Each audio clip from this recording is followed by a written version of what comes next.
Tigers went into New York and completed a sweep for the first time in 42 years. On to Minnesota over the weekend, where any momentum came to a screeching halt, which left manager Jim Leyland a little bit shocked. Today, the Tigers return home with a bit of a shake-up to the lineup as they get ready to take on the defending World Series champion Boston Red Sox next on FSN Detroit.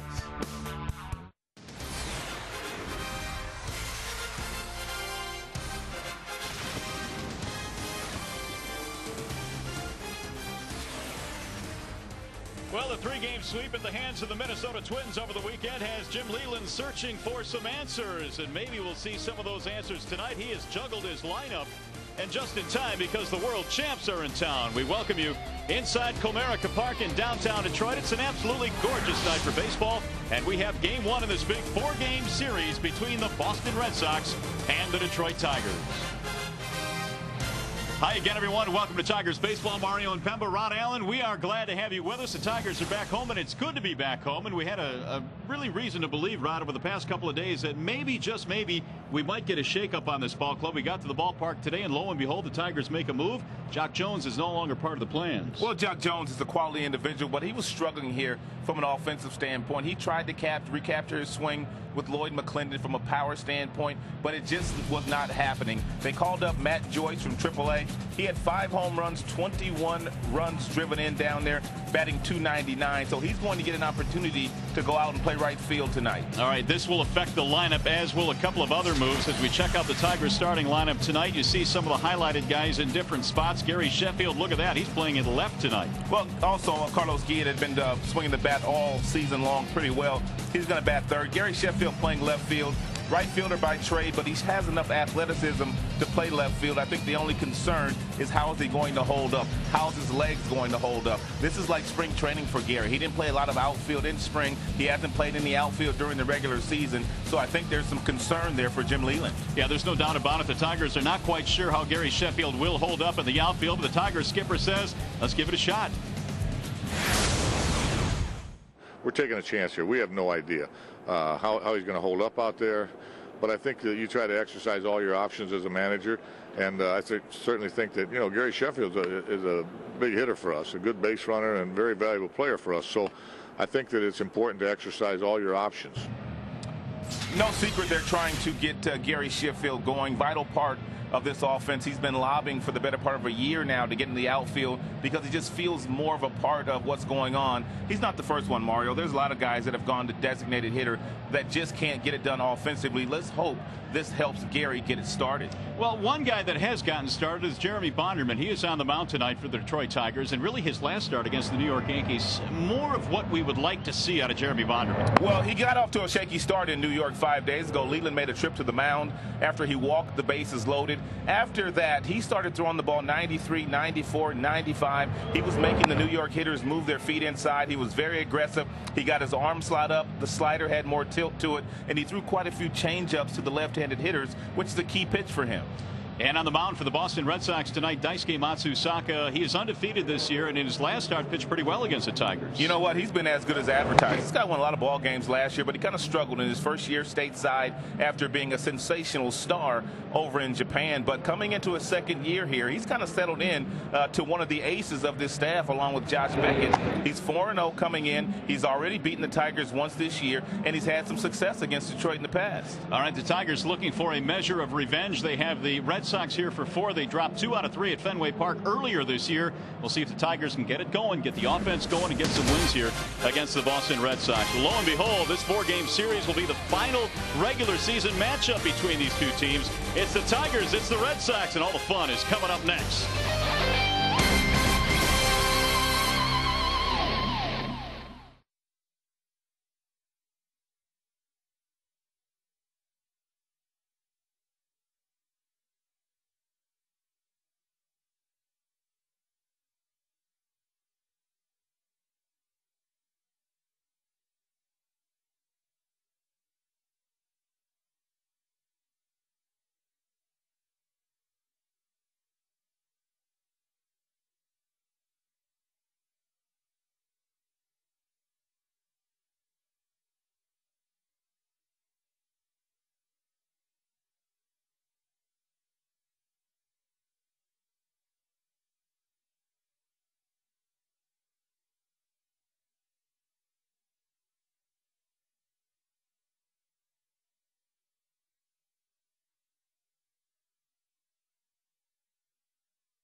Sign windows. We can do that. We are the factory. And by the Michigan Regional Chapter of Carpenters and Millwrights, building the landmarks where we work, learn, live, and play. Welcome back to Comerica Park, where this game is presented to you in crystal clear high definition tonight on FSN HD. And we check out the starting lineup tonight for the visiting world champion Boston Red Sox. And Terry Francona has turned in his lineup card. And this evening for the Red Sox, they will line up like this. And as expected at the top, it'll be Jacoby Ellsbury out in center field. Dustin Pedroia batting second, playing second base. Big Papi David Ortiz, the DH. Manny Ramirez, third among active players in career RBIs. Mike Lowell at third, Kevin Youkilis at first. Their bottom three is Drew in right, Veritek will catch, and Lugo is the shortstop as we check out the Dodge scouting report on Jeremy Bonderman. Well, what he wants to do in this ball game tonight against a very good offensive club, he has to stay aggressive. He has to attack the inner third of the plate with some good fastballs to get to the breaking ball and the changeup. He had his strongest start 5 days ago, 2 earned runs in 7 2/3 innings against the New York Yankees, and his last 6 starts, he has been dominant against the Boston Red Sox, 4-0 with an earned run average just a tad over 3. Yeah, including his first start this year against the Boston Red Sox. Well, there's Gary Sheffield out in left tonight for the Tigers, and the youngster Matt Joyce making his big league debut in right. He's got some huge butterflies in his stomach right now. Big time butterflies. But the Red Sox in town, his first big league start. And Jeremy Bonderman goes to work. The first pitch of the ball game is a strike called in the outside corner to Jacoby Ellsbury. Ellsbury batting .291. He's hit 3 homers this year. Bonderman's 0-1 pitch.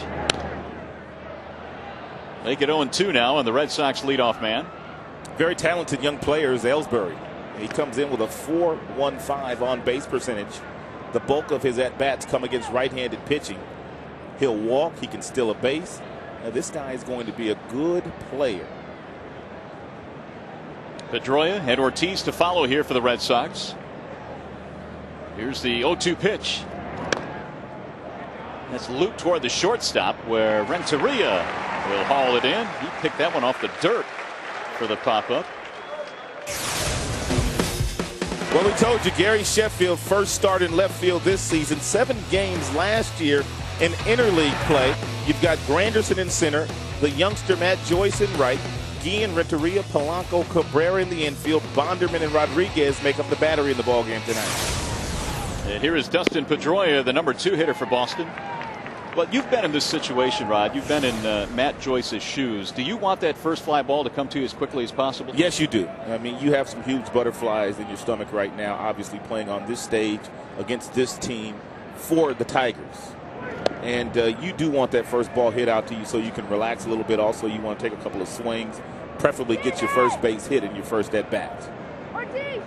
There are the particulars on the 23-year-old out of Tampa, Florida, Matt Joyce. The 1-1 to Pedroia. Bonderman bounces one in. 2 balls and 1 strike. Pedroia very aggressive.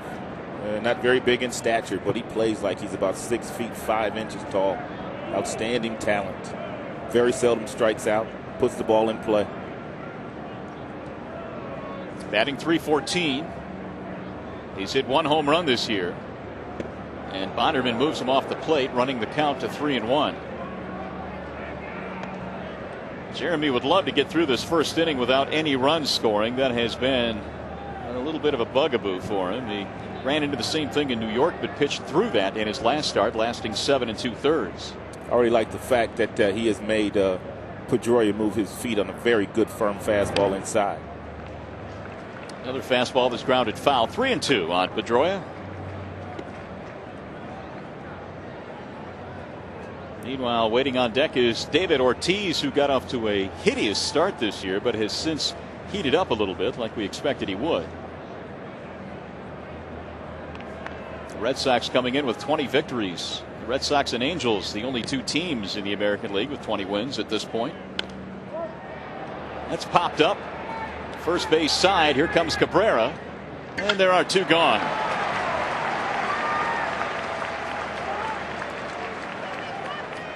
And take a look at Jeremy's numbers this year overall. The earned run average is not bad by any stretch of the imagination. The earned in the American League, 3.86. he does have 23 walks in 35 innings and just 18 strikeouts. So more walks than strikeouts is never a good thing. David Ortiz digging in literally into the batter's box. That back foot right in front of the back chalk line, and Ortiz up to 216 right now, but he's 0 for 10 against the Tigers this year.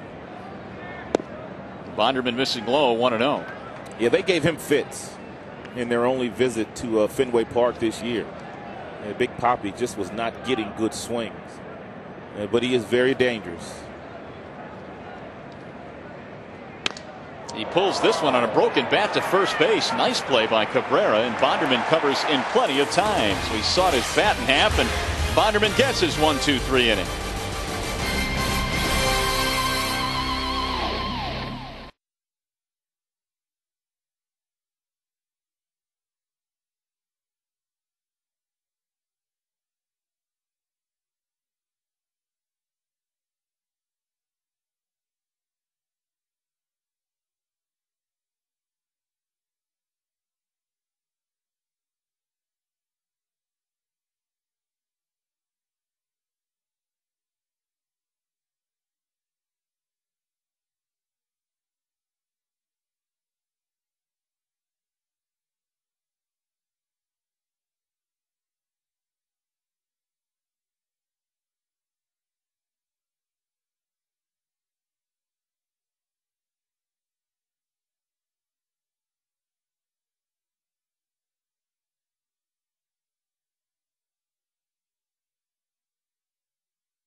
Bottom of the first inning tonight, Jim Leyland's lineup card is as follows. Curtis Granderson leads it off in center field. Placido Polanco had a huge road trip.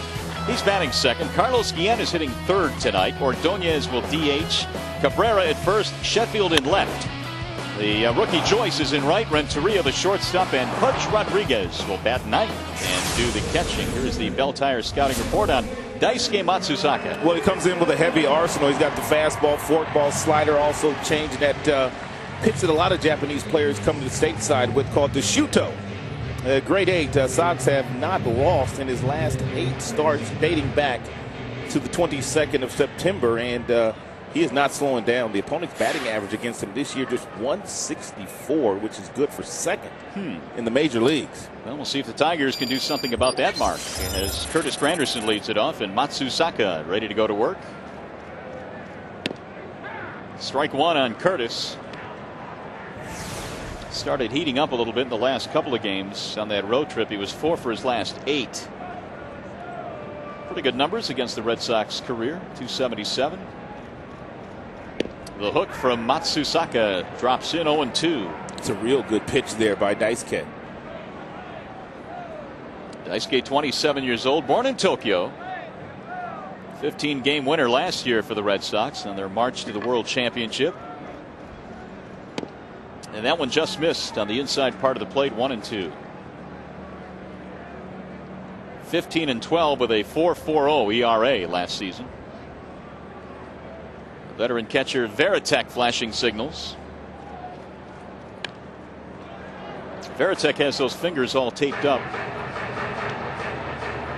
even before this one started tonight, so Matsuzaka gets a better look at the signs. I don't know if it's tougher in certain parks or certain times of night, but Varitek is he's got all of his fingers all taped up. It's because Daisuke's got 5 pitches. Easier to keep track that way. Yes, he would not have to have them all taped up if someone else was out there, because most guys don't have 5 pitches. That's true. Just a couple of fingers are taped. That's on the ground back of the second baseman, Pedroia. And we're going to take a little bit longer look here at Dustin Pedroia in our Rico defense. 94 assists, 18 double plays in 33 games this year. And he's only committed 1 error. This guy has a Gold Glove in his future. You've got Ramirez, Ellsbury, Drew in the outfield, Lowell, Lugo on the left side. We told you where Pedroia was. Euclid, the Gold Glove winner at first, Matsuzaka, and Veritek, the battery. Here's Placido Polanco. It seems like Pedroia is making a diving catch or two every game that we see him. He plays deep at that second base position because he doesn't have great range, but he plays on the grass, which allows him to get to a lot of balls up the middle and between first and second.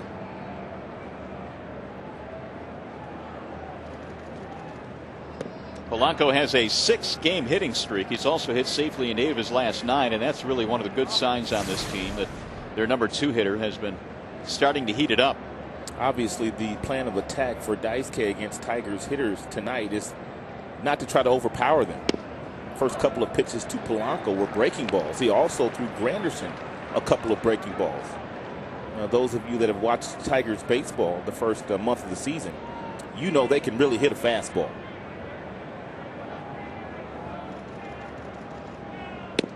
And there is the fastball on 3-0, make it 3-1. Terry Francona has his team playing some pretty good baseball there in the catbird seat right now in the American League East. Terry Francona's got a real good team. They've got unbelievable balance in youth, athleticism, power, you name it. He's got it. Ooh, another strike. Polanco is headed to first. 3-2. It's going to be a long night for some of the Tigers' right-handed hitters with Gary Cedarstrom behind the plate is giving Matsuzaka this 4-seam fastball. Looked like it was a hair outside. Instead, it's a full count.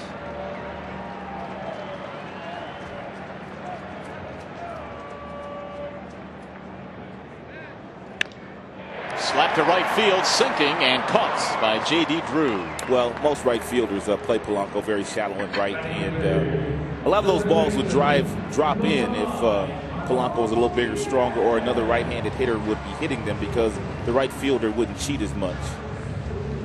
Well, Daisuke off to a nice start this year. He is. 2.5, 2 earned run average. He also has walked quite a few this year, 19. But he has 32 strikeouts to go along with the 19 walks, and the opponent's hitting just 164 against him. He has dominated left-handers this year and right-handers. Here is Carlos Guillen with 2 outs. Well, Daisuke was a workhorse of sorts last year. He led the Red Sox with 32 starts and over 204 innings pitched. Taking on Guillen here, who's off to a pretty good start. Cooled a little bit in Minnesota. Most of the Tigers bats did. The 3-game series against the Twins. Baffling, really, because they played with really a lot of emotion in that New York series, and it looked like they were going to walk into Minnesota. They had that bases loaded situation early in game 1 and maybe blow their doors off, but it didn't work out that way. And Livan Hernandez put him to sleep for the entire weekend. Here's the 1-1.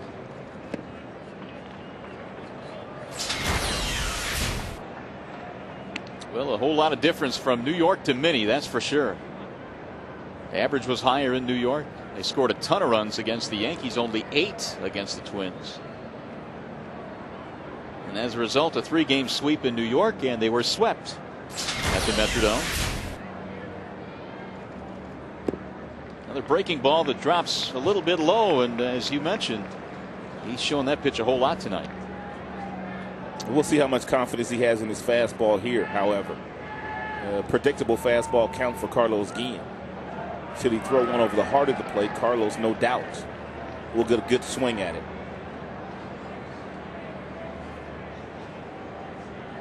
– 3-1 pitch. Another bender, and it's a strike. As a hitter, when you get in this situation in the very first inning, 3 balls and 1 strike, and there's a guy on the mound that has a good fastball like Matsuzaka, you're dialed in for the fastball, and if you get anything other than that, you simply have to take it because you're not going to get a real good swing at it. And there is ball 4. Matsuzaka upset with himself. He fired that one right in the dirt. Tigers have their first base runner tonight. 2-out walk to Carlos Guillen. And Jason Varitek behind the plate is very much a student of the game. Outstanding game caller. Tremendous leader. As a matter of fact, he's the captain of the Boston Red Sox.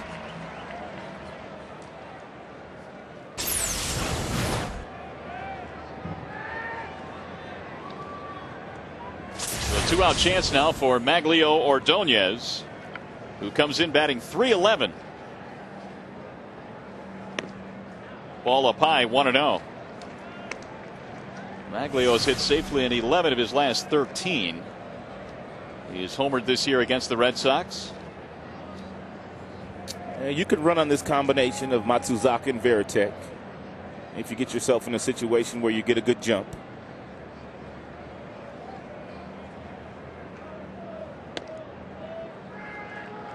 We're talking to Jim Leland about putting runners in motion. He did that a little bit in the Minnesota series, and he wanted to reiterate, well, yeah, you can do that every now and then. You have to pick your spots. This is not a team where you're going to start doing that just because they're slumping, because you don't have a whole lot of team speed here, and you have to make sure you have the right combinations. Yeah, he put a hit and run on Sunday in the very first inning with Cabrera. Now 3 balls, no strikes on Maglio. And Maglio has real nice numbers against Boston, and I think that's why Matsuzaka pitching very carefully to him in the very first inning. And we've also pointed out the fact that he has thrown a lot of breaking balls already early in this game. You know, just to touch on what you said about the Tigers and their base running ability, Jim did say that he expects his guys to get better secondary leads. He expects guys to go first to third. He expects a little bit more aggression, a little bit more intensity while running the bases. There's the strike call. Matsuzaka has been behind in the last 3 Tigers hitters. It's now 3-1 on Ordonez. Well, better secondary leads can make up for a lack of team speed in many cases. Good instincts. You don't have to be fast to be a good base running team. That's low. Ball 4, and Ordonez picks up a walk. Back-to-back base on balls. The Tigers have something brewing here with 2 outs. It's going to bring up Miguel Cabrera.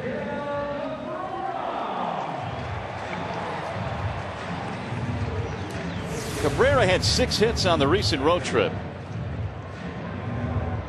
Last time the Red Sox saw Cabrera was earlier in the year, and he was struggling at that point before he really turned it on. 6 home runs right now, 22 driven in for Cabrera. Right down the middle it comes, a fastball, 0-1.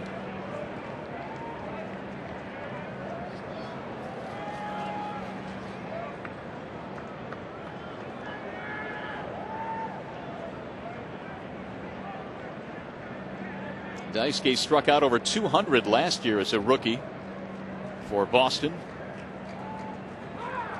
Time called as he was about to bring it home.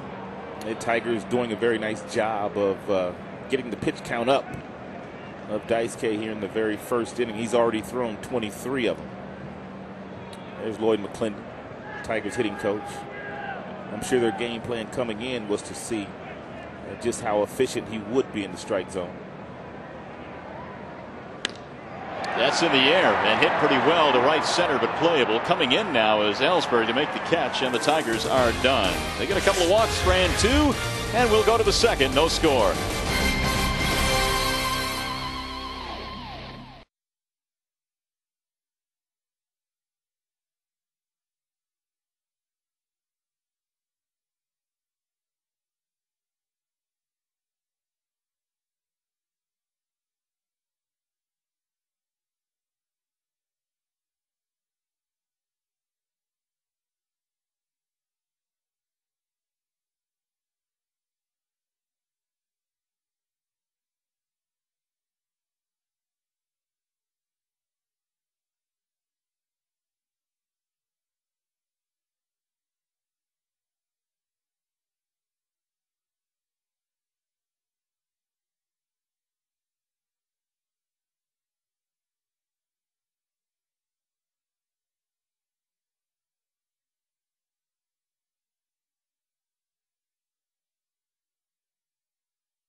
Tonight, NBA playoff highlights, including Pistons Magic Game 2. Plus, we'll take a peek at this Red Sox-Tigers game as well. The final score tonight at 10:30 on FSN. Hey, the Pistons had little trouble with the Magic in Game 1. They'll try and go up 2-0 in that series. Here, Jeremy Bonderman had a 1-2-3 first inning, and he will face Manny Ramirez to lead off the second. Ramirez, Lowell, and Youkilis. Tigers had a couple of walks in the bottom of the first, did not score though. Bonderman back to work. Manny's been struggling a little bit lately. He is hitting .317, but he is only 4 for his last 28. He's been striking out quite a bit in the last week. Still ever dangerous. The 1-0 pitch. Just off the outside part of the plate, 2-0. When it's all said and done, Manny Ramirez will go down as one of the better right-handed hitters of his generation. As a matter of fact, of all time. His numbers have been that good from a batting average standpoint, power. He can rake. That ball is hit well to right center field. Granderson on the run, not going to get it. He'll play it off the wall. Ramirez cruising into second base with his hair flying in the wind with a double. That's a triple for most guys. Ball's hit out there to right center field here at Comerica Park. So the leadoff double was hit hard. A little two-seam fastball that kind of swung right back over the plate, and Manny gets that front foot down. That front side is firm, and he's got some serious bat speed that he generates on a regular basis through the bat zone. Here's Mike Lowell. The Red Sox now have 76 doubles, the most not only in the American League but all of Big League Baseball. Well, they can hit. They've got a lot of guys that aren't afraid to hit with 2 strikes. They always seem to be in great hitters counts, and they've got a lot of talent. That's pulled down the left field line and hit well. That ball is gone, a home run. Mike Lowell pulled his hands in and drilled that thing down the left field line, and Boston has a 2-0 lead. Well, Manny doubled on a 2-1 pitch, which was a fastball to right center field. Lowell took a 1-0 fastball and hit it into the Tigers bullpen. It's going to be imperative for Bonderman to get strike 1 so he can expand the strike zone. Take a look at the location here. It's a fastball that runs in on him, and you're absolutely right, partner. Look at him pull his hands inside and keep this ball fair. And he cleared the wall and left for home run number 1 on the season for Mike Lowell. The Red Sox score first in this one, and Kevin Youkilis the batter. So a couple of extra base hits greeting Bonderman here in the second. Youkilis hits it on the ground foul, third base side, right by DeMarlo Hale. The velocity on most of Bonderman's fastballs have been anywhere from 89 to 91. We watched him pitch 5 days ago in New York, and after a visit from Jim Leland in the very first inning, he got that velocity up in the mid-90s.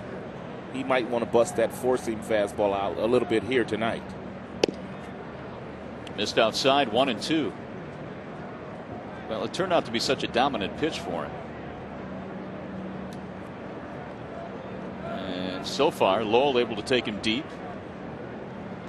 There's one that gets away and rolls to the backstop. 2 balls and 2 strikes.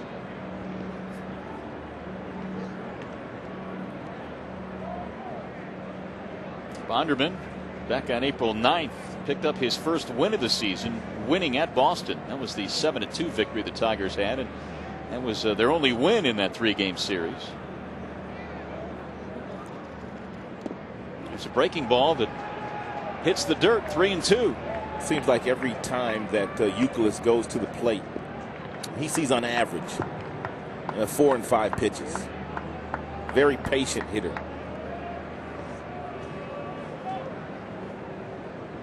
Now the 3-2 pitch. Chopped to third. Guillen throws him out. First out of the inning.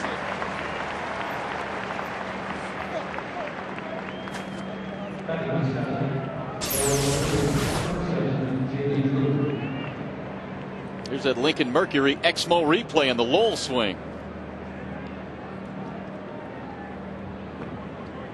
And they got enough of it to hit it over the left field wall. As the Red Sox go out in front 2-0. Now J.D. Drew.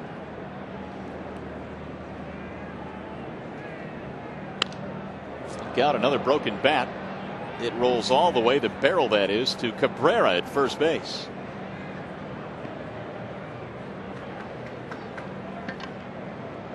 It's a second broken bat already tonight for the Red Sox. Drew has been hampered by injuries this year. He's had a bad back. He's had a quad injury. Just 2 for his last 11 at bats. The 0-1 pitch.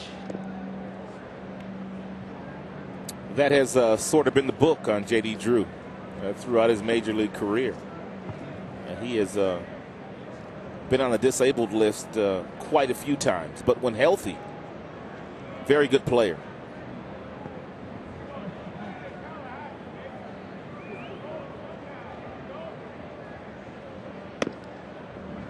Fastball rides up and in.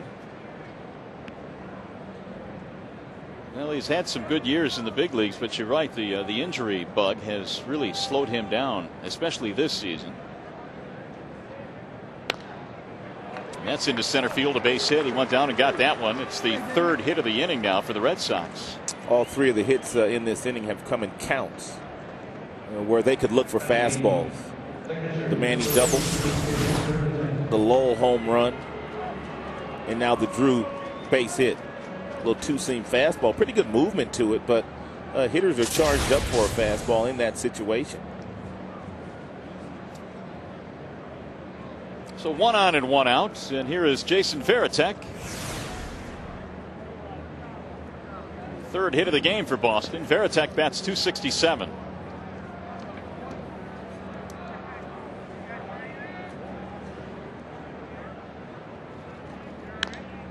High fly ball into right field. Matt Joyce will get his first opportunity, and the rookie hauls it in. 2 gone. So after playing in nothing but minor league ballparks his entire career, he gets his first taste of a big league ballpark and catches his first fly ball out there. Rather routine, but it's good to get that one out of the way. Also playing in front of a lot of people here tonight. That extra deck. Yes, and them bright candles too. Don't forget about those. And a jam-packed house here tonight. Here's Julio Lugo.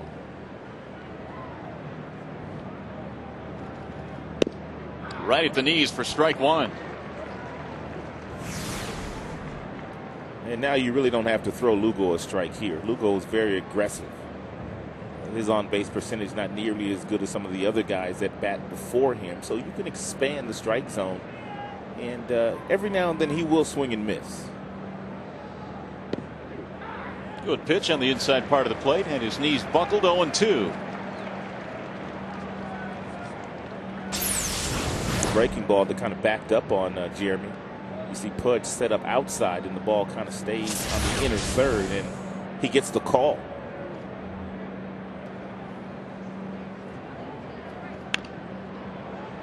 On 1 hop to Guillen, and he'll get the force to retire the side. So the Red Sox score first. 2-run homer by Mike Lowell, and it's 2-0 Boston.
time to perform, to start coming out of what you know that they have.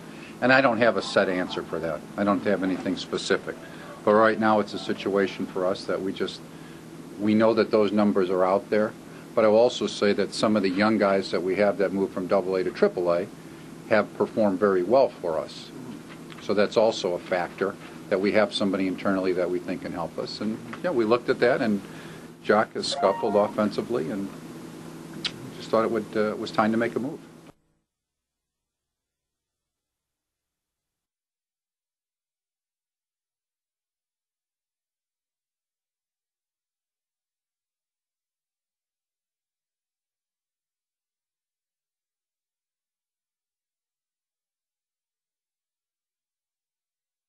Dave Dombrowski talks about the move to designate Jock Jones. When do you feel like you've given somebody enough time to perform, to start coming out of what you know that they have? And I don't have a set answer for that. I don't have anything specific. But right now it's a situation for us that we know that those numbers are out there. But I will also say that some of the young guys that we have that moved from AA to AAA have performed very well for us. So that's also a factor, that we have somebody internally that we think can help us. And yeah, we looked at that, and Jock has scuffled offensively, and just thought it was time to make a move. And that's why Matt Joyce is up and Gary Sheffield is playing in left tonight. Sheff leads it off here in the Tigers' second, down by a couple of runs. Best wishes to Jock Jones, who was a great guy to have in the clubhouse, but unfortunately for Jock, he just couldn't get it going in time to save his job here with Detroit. There's a bouncer foul outside of the bag at third. Well, Jock will land on his feet somewhere and still play the game of baseball at this level. And it also speaks volumes of the fact that you can call up a Matt Joyce, who was performing very well down in Toledo. And there is Joyce waiting on deck for his first big league time at the plate. Sheffield got under that one and pulled it foul down the third base line. 1-2 on Gary. Matsuzaka walked a couple of batters in the first, but no damage done.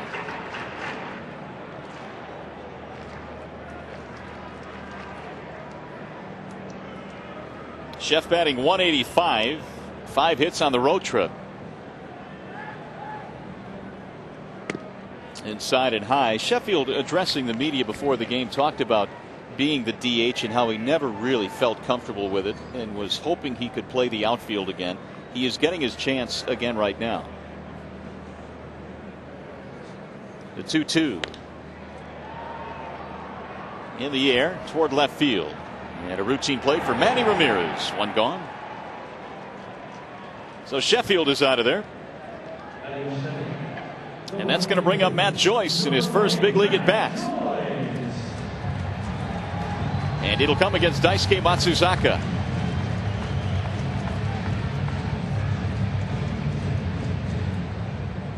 Joyce was hitting .299 at Toledo. A little bit of power, 5 home runs. Had quite a few strikeouts, 27 and 97 at bats, but power and strikeouts go hand in hand. Looks good in his uniform. Well, the Tigers have seen a couple of young guys come up this year. Of course, Cleet Thomas made the team, and now Joyce getting an opportunity. Thomas back down in the minor leagues. Breaking ball is in there for a strike, 1-1. That's the one thing you don't see a whole lot of in the minor leagues. When you get yourself in a fastball count, for the most part you get a fastball. Most guys don't have that kind of command with their breaking ball when they're behind in the count. And he's ahead now, 2 balls, 1 strike.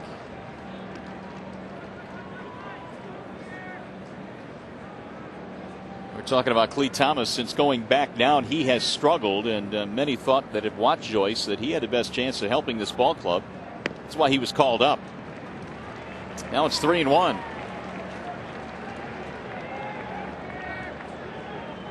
Edgar Renteria waiting on deck.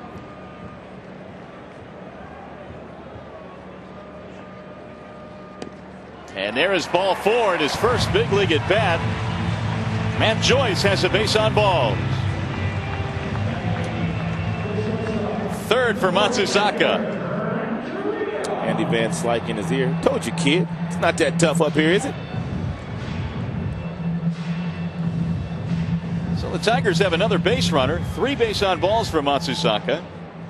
We talked about his walks a little bit earlier tonight, how he has been prone to walking a few, and we'll see if the Tigers now can take advantage of this one with Edgar Renteria stepping in. And this Tigers team has been much more adept at drawing walks this year. It's 135 walks for the Tigers, second in the American League. Here's strike one on Renteria. Oakland, to no one's surprise, has drawn the most walks. That Oakland team out west has been very surprising this year. They have performed very well. Yeah, they are hanging in with the 2 favorites, the Angels and Seattle. That's low and outside. 1 ball and 1 strike. Here are those walks numbers we're talking about. Oakland, Detroit, and Boston.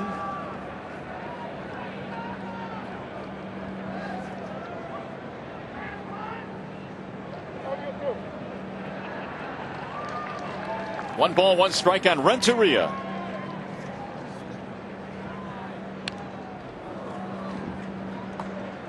These Red Sox right now are starting a 10-game road trip. In fact, they have 2 more 10-gamers before this season is done. And those 10-game road trips, boy, those can get really long. 7 is long enough, but you tack on another series. And Terry Francona's team will be away from Fenway for quite some time, where they hold a distinct home field advantage. That's in the air to right field. Drew is on the move. He'll go to the warning track to haul it in. And Joyce retreats. 2 gone.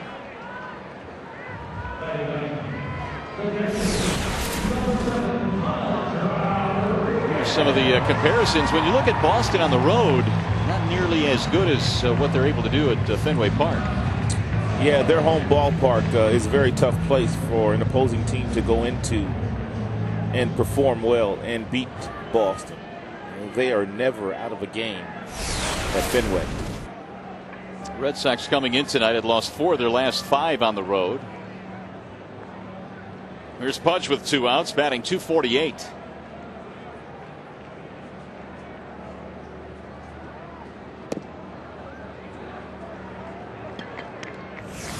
Beautiful night here in downtown Detroit. It is absolutely gorgeous. It was 70 degrees at game time. Maybe one of the best nights we've had so far here at the ballpark. April was so cold.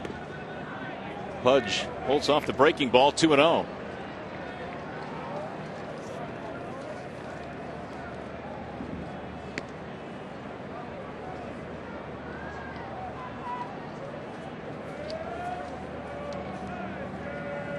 Boy, Matsuzaka will throw some pitches. He threw 111 in 7 innings in his last start. He's thrown as many as 116 in a game. That was just 5 innings. It sure was. And that was against New York. No surprise there. Tipped into the glove. 2 balls, 1 strike. Matsuzaka has thrown so many breaking balls in fastball counts already here tonight. Pudge was a little tardy on the 2-0 fastball. It really doesn't matter how many breaking balls a guy is throwing. When you get yourself in fastball counts, you have to be ready for your fastball.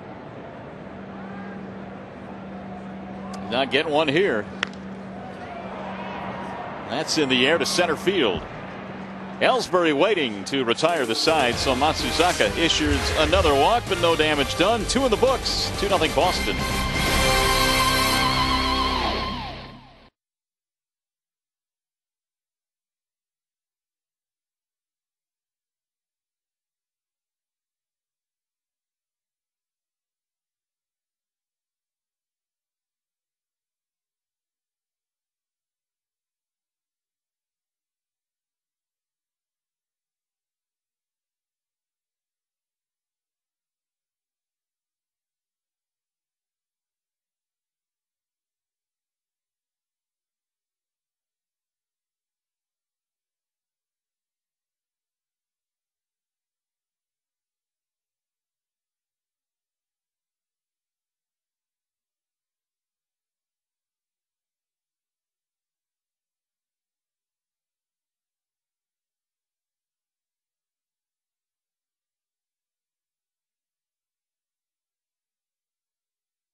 for baseball here in downtown Detroit. Yo, Rod, sup? I done rubbed off on somebody.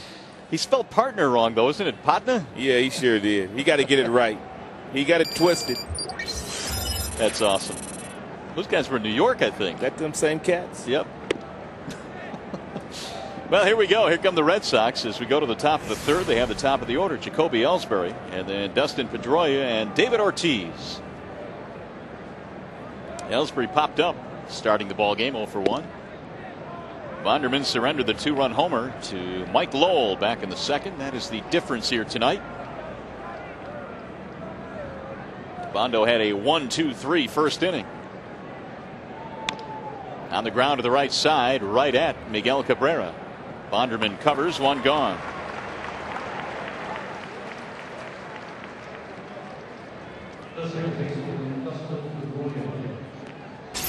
And Cabrera continuing to learn the first base position.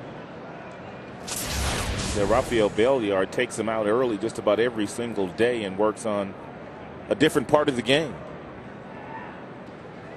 As Rafael Belliard, who is working with his infielders before this afternoon's game, trying to shore up some of the defense. Of course, it became a big issue yesterday when Carlos Guillen committed a big error down at third, but Jim Leland was emphatic before the game today. Everybody makes errors, and he's my third baseman. Dustin Pedroia with one out. Pulled that one to the shortstop, and it's kicked by the shortstop Renteria. He has made that play a million times this year where he goes deep to the hole and plays the backhand, but that one just scooted out of his glove. And that's a rather easy play for Renteria. It's a one hopper to the backhand. He gets his body set. The ball just hits him right on the heel of the glove and falls out. You can hit him that same ball for the next week 100 times and he will make the play. Only his second error of the year. The Red Sox have another base runner, and David Ortiz stands in.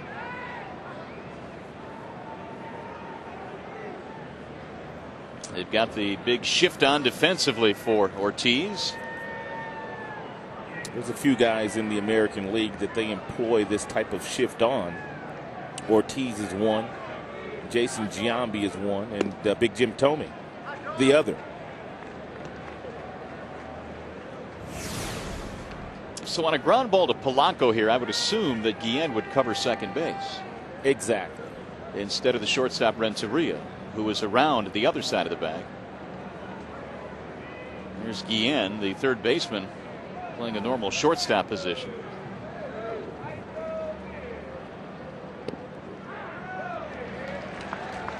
1-1 on Big Papi. Change up there by Big Papi. He didn't like it. He thought it was outside. He told Gary Cedarstrom as much. Bonderman appears to be gaining more and more confidence with that changeup to the left-handed hitters. He doesn't use it that often to the right-handed batters.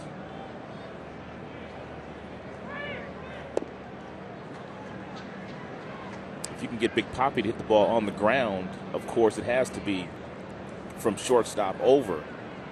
You've got a pretty good chance of getting out of this inning with a double play because Big Papi's still hampered with a bad knee that he had surgically repaired in the offseason. As a matter of fact, Terry Francona has had to pick his spots with Big Papi and give him an occasional day off. Well, he didn't play yesterday because the knee stiffened up on him, and he's back in there tonight. He lost a lot of his power last year because of the bum knee, but he gained a lot on his batting average and still drove in a boatload of runs. 2-2 on Ortiz.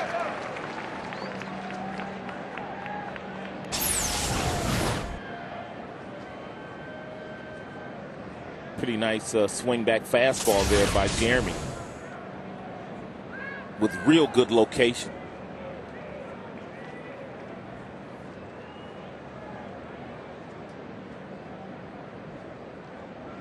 Now the 2-2 pitch.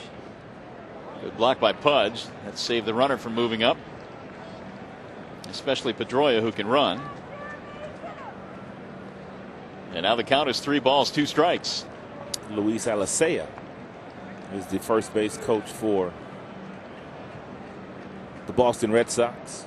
He was a good player. Cardinals, Angels, Red Sox, good infielder.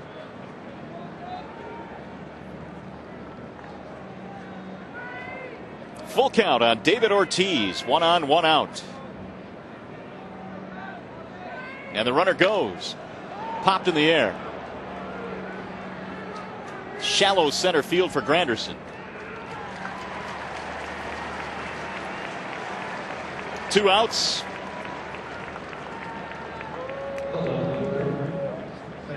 That's going to leave it up to Manny Ramirez.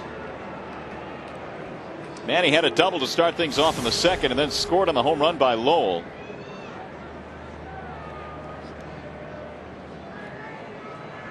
And Manny these days is getting a little bit closer to 500 home runs. He has hit 496. He says he wants to stay around long enough to hit 600. He could do that, I think, don't you think? He's got a couple of $20 million options on his current deal right now with the Red Sox. And he's trying to get them to lengthen that as we get a look at the most home runs in Major League history, where he ranks 24th.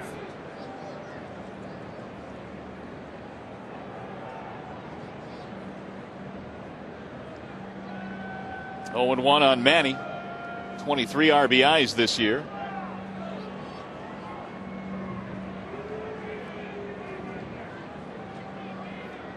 You can get Manny with good fastballs inside around the belt buckle.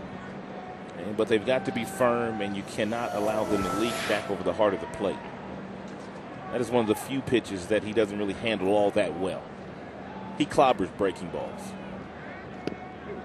And there's a breaking ball strike. 0-2. And the reason why he's so good at hitting breaking balls the majority of the time is that he literally sees the ball out of the pitcher's hand before he moves. A lot of guys jump and they swing an arm motion. Manny is not one of those guys. He sees the ball. Bonderman way ahead, 0-2. Just off the outside corner, Pudge held it there, and Bonderman thought that was strike 3, awfully close. Judging by the way that Manny took this 0-2 pitch, had it gotten more plate, there's no way that he's able to pull the trigger. That's the last thing that he was looking for. Bondo thought he had it as well. Quality pitch. Just the shade outside. Might want to come right back with that same pitch. He did, but it was a little bit too far outside. 2 balls, 2 strikes. Ramirez. Crowd's starting to make some noise now to help out Bonderman here. There's Lowell waiting on deck.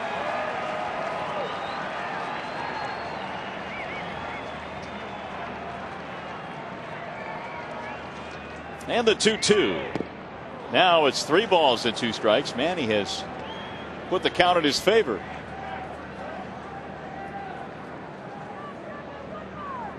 Nobody in the history of Major League Baseball has hit more postseason home runs than Manny Ramirez. 24.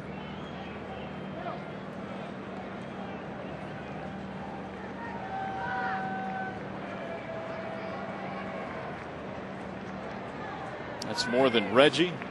More than Mickey Mantle. 3 balls, 2 strikes. Pudge wanted the fastball. Jeremy wanted the slider. The runner going, it's hit in the air to center field. Granderson cruising back, has room, edge of the warning track to retire the side. No runs, no hits in air, 1 man left. To the bottom of the 3rd we go.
and a preview of the upcoming action. That's Tigers Live, presented by your local Dodge, Chrysler, and Jeep dealers immediately after the game here on FSN Detroit. Well, check this out, Rod.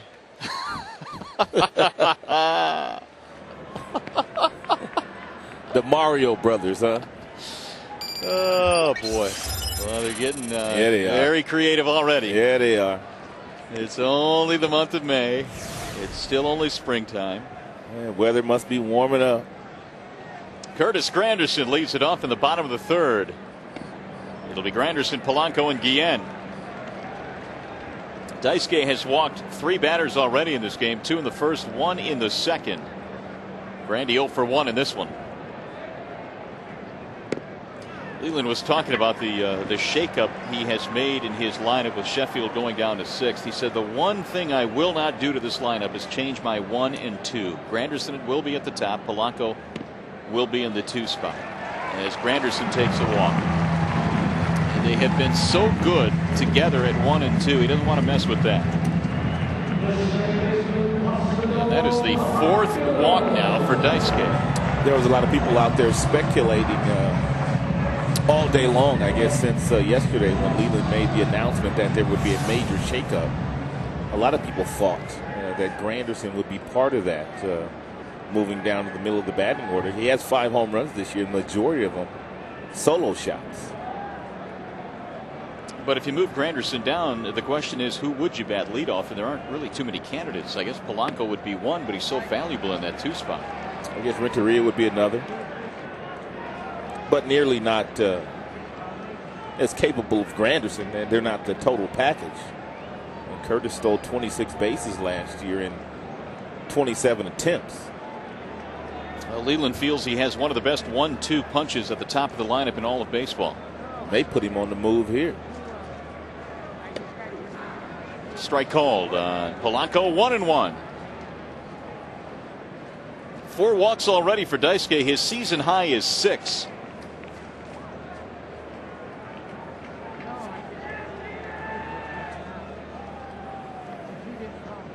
And that also was against the Yankees.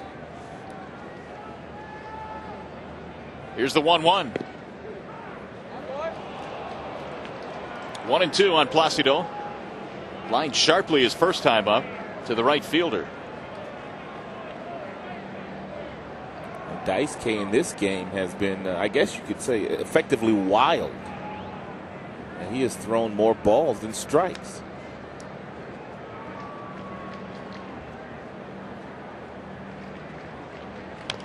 Little chopper right back to the mound. Daisuke will go to second. That's all they're going to get. Polanco aboard in the fielder's choice. Well, effectively wild might be the best way to put it. He has had just 3 first pitch strikes tonight. We're already in the 3rd inning.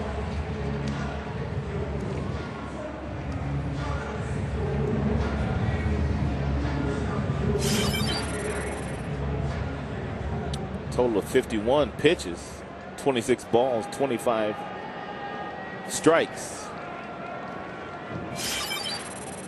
Here's Carlos Guillen. Carlos had one of those walks back in the 1st inning. Picked up 5 hits on the recent road trip.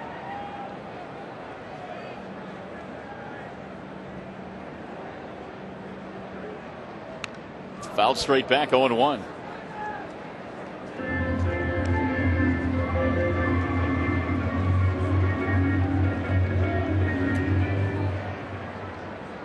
Matsuzaka played 8 seasons in Japan. He had a lifetime ERA of 2.95 in Japan. His record lifetime there was 108-60, and that's why the Red Sox paid so much money just to be able to talk to him, and then put out quite a big contract as well. Inside, 1 ball, 1 strike. A couple of years ago, also in the World Baseball Classic, he starred for the Japanese club, and I think a lot of the teams stateside, at least the teams that could afford him, they saw how well he pitched against some of the better talent, in baseball. Yeah, he was 3-0 in the World Baseball Classic, was the MVP, and pitched against some good teams. Japan was somewhat of a surprise winner in that tournament, don't you think? Well, they play fundamentally sound baseball. A lot was made of all the some of the Latin teams. Dominican had a great team, and Venezuela had a great team. Cuba, of course, is always tough. But it was Japan, led by Daisuke Matsuzaka, that won the World Baseball Classic. 2-2 now on Carlos Guillen. And I think because he performed so well against all that talent that he was pitching against, he started to believe that he could come to America and pitch and have success.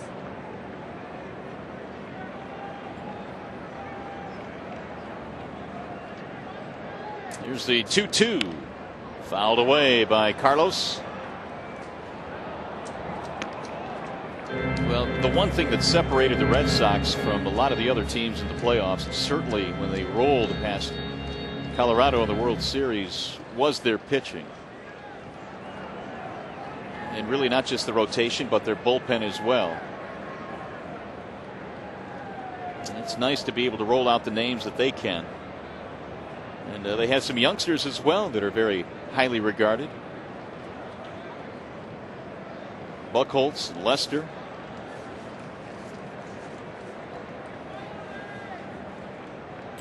Tigers will see Buchholz in this series.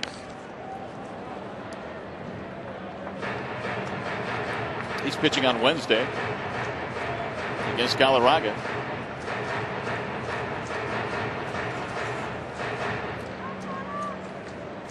Two and two on Guillen.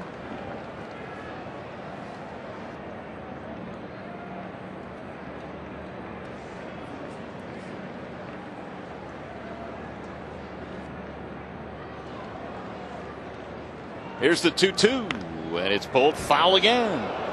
Tigers continue to drive up that pitch count of Matsuzaka.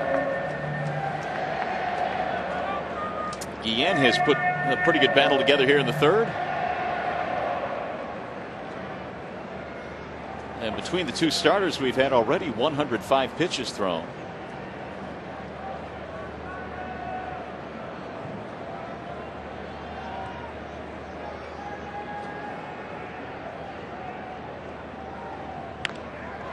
That's pulled foul again. Carlos just out in front a little bit. Continues to hand out souvenirs. Polanco fan got that one. Nice play.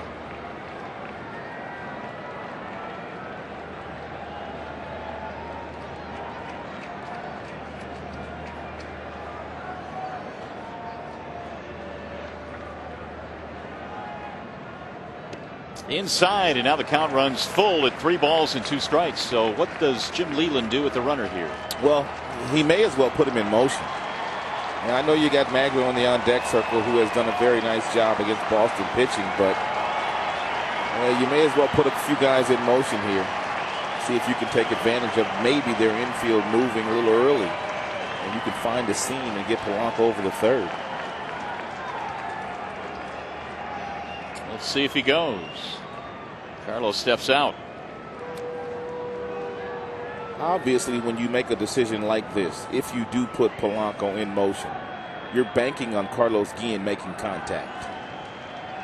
Runner goes, and it's line foul down the right field line. That probably gets a run in if it stays fair, but it was well fouled. And he'll try it again. Carlos has been out in front of everything that Daisuke has thrown him in this at-bat, whether it be the fastball or the breaking ball. He has yanked everything to the pull field.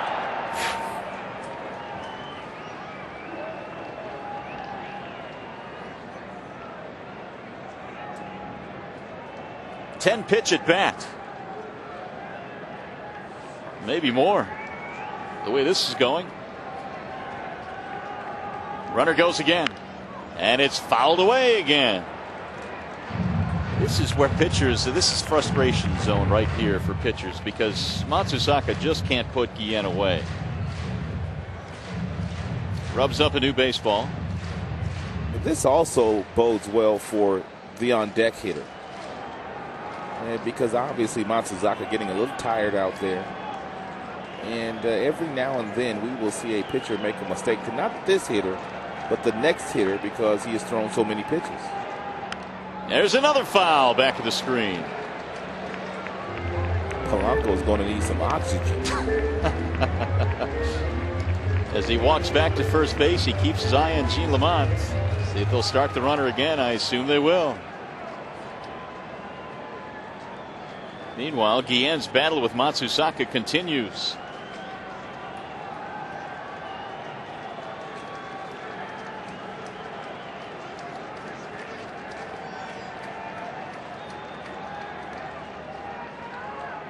He lost him. Boy, what an at-bat by Carlos Guillen. The at-bat of the night so far. 5 walks for Matsuzaka. Well, don't forget the groups of 15 or more get ticket discounts on select games at Comerica Park. Plus, party suites are still available for select May home games, but they're going fast. 313-471-BALL is the phone number, or visit Tigers.com. Jeremy Bonderman hoping the Tigers can get him some runs here. Well, they have to capitalize on one of these walks at some point in time during the course of this ball game. I'm with you on that. Might as well do it right here. Maglio himself walked back in the first inning. We'll see if your theory holds true here now. After a lengthy battle with Guillen, he faces Ordonez. And Maglio takes high. Snap throw, and the runner back. Almost got it. Wow. It was closer than I thought it would be. I think if Youkilis allows this ball to travel a little bit more, he's out. Take a look at Youkilis. He catches this ball out in front. See where he catches it? Oh, yeah. If he allows his glove back toward the bag and just drops the tag on him by allowing the ball to travel further, I think Carlos is out. Here's the 1-0. 1 ball and 1 strike on Maglio. One of the subtle little things that can get you a call, and the good first baseman do it. Of course, Youkilis is a very good defender. Well, the ball traveling to you on the throw from Veritek obviously allows you to just drop the tag. When you have to reach out for the ball and then reach back for the tag, that takes time. Slows it down. Maglio, 23 RBIs, has 2 aboard here. Tigers down by 2. And it's 1-2 on Ordonez.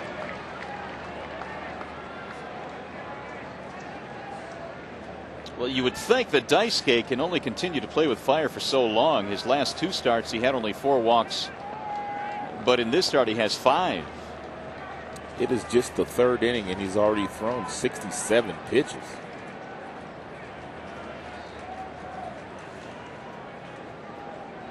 Swing and a miss. He got Ordonez to climb the ladder, and he struck him out.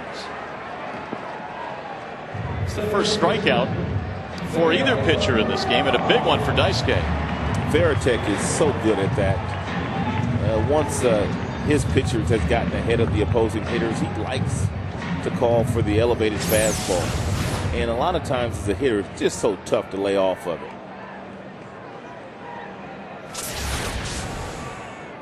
So now here's Cabrera with 2 away. Breaking ball is in for a strike, 0-1.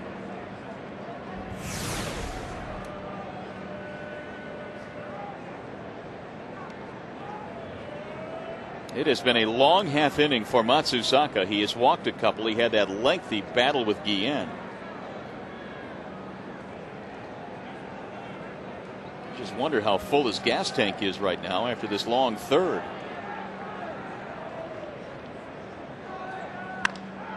That's in the air. Shallow right center field. Matsuzaka is going to pitch out of another mess. Tigers strand a couple of runners. 5 walks. They haven't gotten one in yet. Still 2-0 Boston.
Not too far behind. Who are the only two players in Red Sox history to hit 50 home runs in a single season?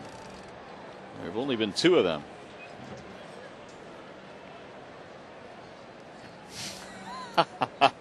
Cinco de Mayo. How about that one? Well, it is Cinco de Mayo. That's a nice lid you got on there, Rod. That's a little sombrero. I'm telling you, they're getting a lot of fun at our expense tonight. They do every night.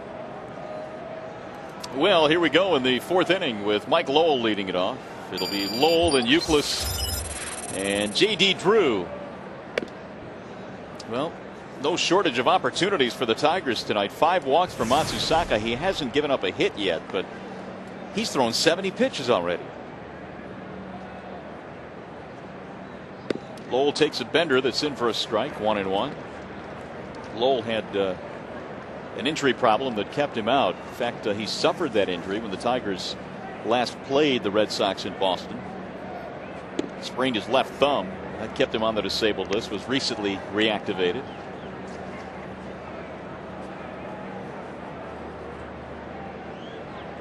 Hit his first home run, got his first 2 RBIs. There's a good pitch right in the outside corner. 2-2 on Mike Lowell. Youkilis and then Drew here in the fourth inning. Bonderman threw 47 pitches through the first 3 innings. It's lifted toward right field on the slice, and it's going to drop foul just out of the reach of Matt Joyce. Well, it was Lowell that put him on top in the second. Well, he got a fastball that ran right in on his hands, and he must have been looking for it because he pulled his hands in nicely and was able to find the Tigers bullpen.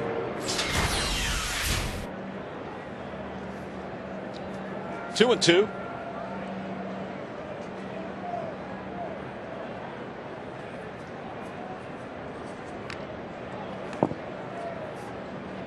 Boston Red Sox got lucky with Mike Lowell. He was part of that Josh Beckett trade a couple of years ago with the Florida Marlins, and of course Boston really wanted Beckett, and Florida was trying to unload some of the salary that was due to Lowell, but he has been an outstanding performer since putting on their uniform. Not a bad side piece to the deal at all. He held up that time, 3-2. He gives you a terrific defender at third base, one of, if not the best, when you look at fielding percentages over the years. An outstanding hitter. Mike Lowell, a cancer survivor as well. 3-2. Pulled to third. It's a fair ball over the bag into left field. Sheffield will run it down. Lowell chugging to second base, and he is in with a stand-up double. His second extra base hit of the night.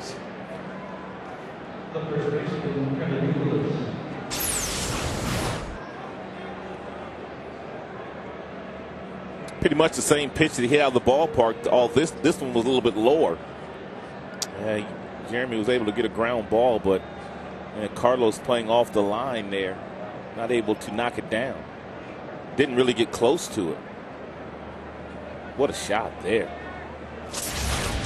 Exmo had a nice look at that 2-base hit. Here's Youkilis. He bounced out in his first at bat.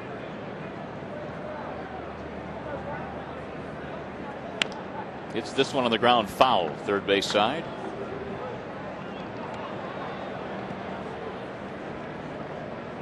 Four hits now for Boston. The Tigers still looking for their first hit. Youkilis 5 RBIs in his last 2 games coming in. He's knocked in 20 for the year.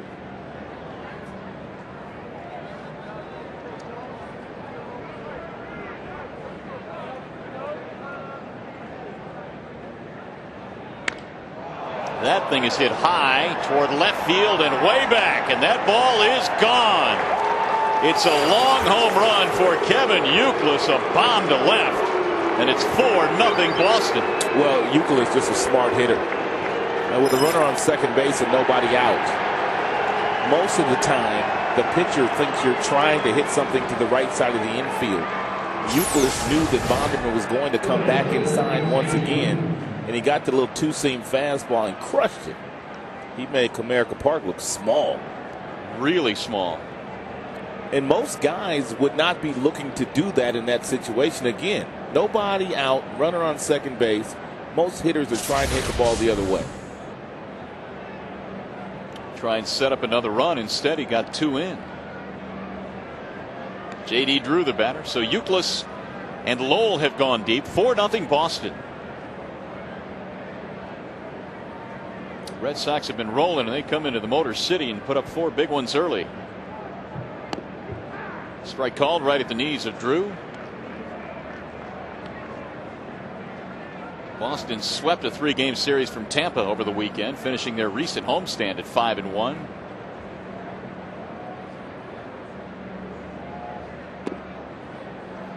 Two and 1 the count.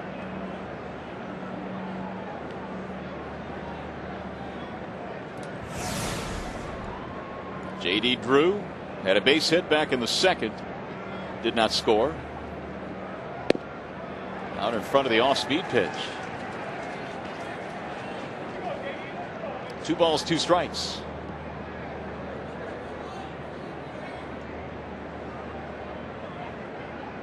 Pretty good looking changeup there from Bonderman. Here's the 2-2.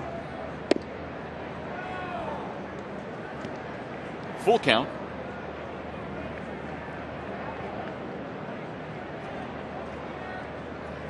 It's been the same recipe for the Red Sox, a double and then a 2-run homer. Ramirez and Lowell hooked up in the second, and now Lowell and Euclid.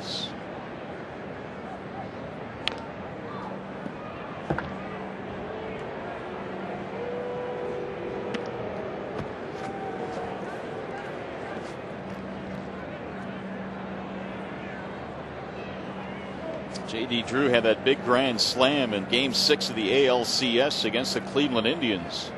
Big postseason hit last year.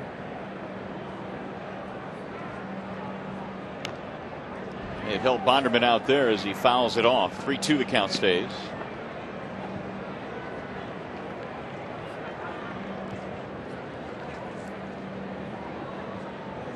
Drew began his career with St. Louis, played in Atlanta very briefly, and then a couple of years with the Dodgers. Drove in 100 runs with the Dodgers 2 years ago. It's on the ground to the right side and through. A base hit for J.D. Drew, who is 2 for 2.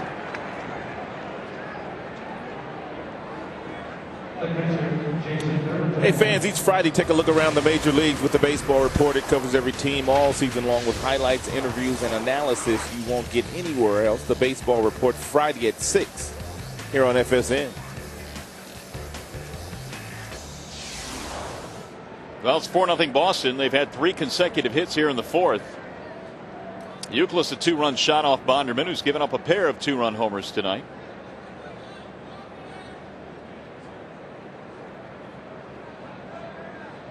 Jason Varitek, the Red Sox captain, digs in. He flied to right field in his first at bat.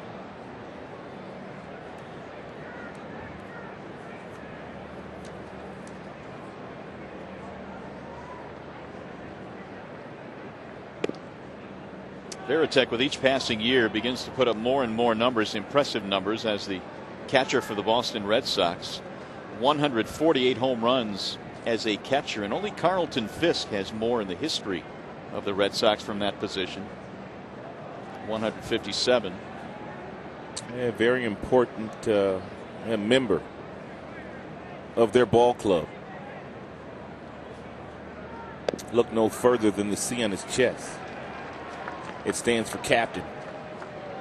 There are not many captains on baseball teams this year. I mean, really ever. I mean, I know Jeter's the captain of the Yankees, but he doesn't have a C. Are there any others that you can think of other than those two?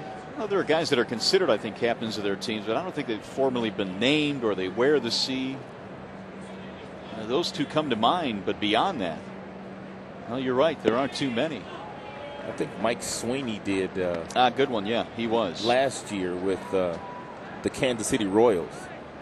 So that's 3. And that's really all I can think of. And Jeter does not want to wear a C.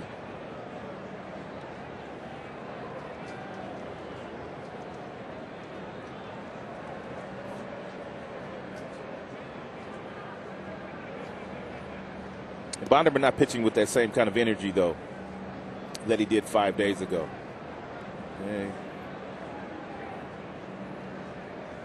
Yeah, there was a different pace and a different type of energy in that game against New York. Especially after the first inning. He struggled a little bit in that very first inning, but after that, he got busy.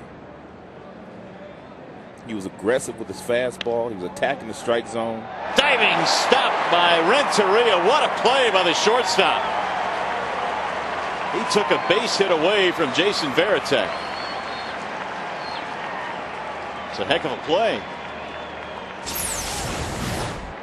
He took the right angle to get to it. Take a look at the angle that he takes toward left field and stretches out for it. And that's the angle that he had to take to get to it.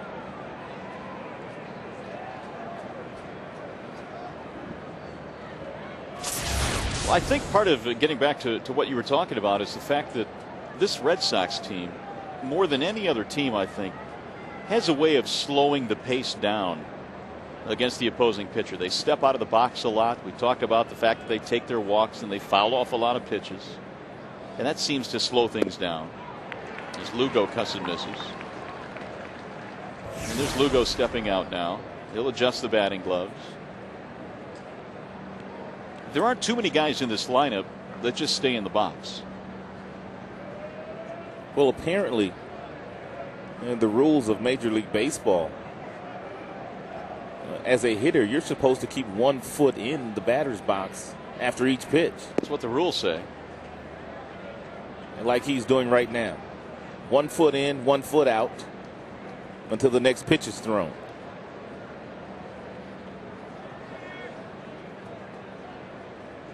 One and one on Lugo. 4-0 Boston leads. We're in the 4th inning.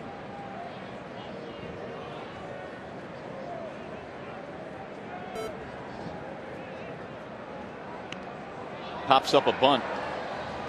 That's usually what happens when you're a hitter and you're bunting for a base hit. Obviously, you want to get your momentum carrying you down first base, but if you're running and you're trying to bunt at the same time, usually the result is a bad bunt. He was very fortunate he didn't pop this ball up in fair territory, which would have obviously allowed someone to make a play.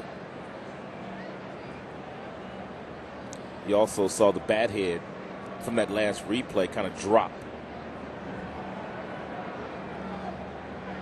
Swing and a miss. Bonderman got him to chase the slider. Lugo is out. Jeremy gets his first strikeout of the ball game. 2 outs. Back up to the top of the order now. Jacoby Ellsbury. We're talking about captains a moment ago. The previous captain, or the last captain before Jeter, was Don Mattingly. He never wore it, though, did he? No, he did not. Yeah, I don't remember him wearing the C.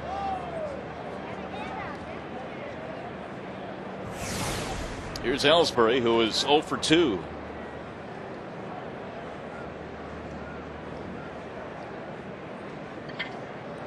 He and Coco Crisp kind of platoon in that center field position for the Boston Red Sox.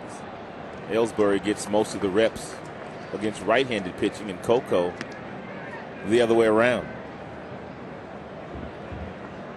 Well, his name came up in the offseason when they were talking about trades with Johan Santana. He was offered up in one of the trade packages, highly sought after.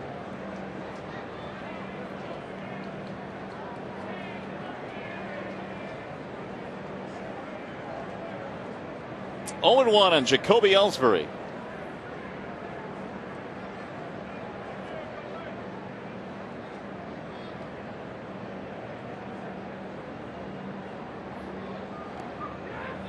Like he went around that he did. 0 and 2. I was reading something on Ellsbury. They compare him a lot to Johnny Damon because they had that same type of slashing swing, and they had done it so much that Ellsbury, back in 2004 when he was in college, he actually dressed up like Johnny Damon for a Halloween party. I don't know if he brought his bat with him, but well, that means that was the year that Damon was wearing the beard and also the long hair. I wonder if he had the full garb on. 2004, a big season for the Red Sox. As was 07.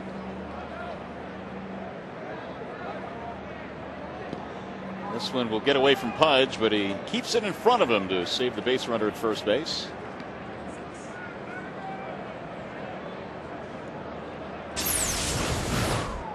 Well, obviously you have to anticipate that the breaking ball is going to be down when you call for it.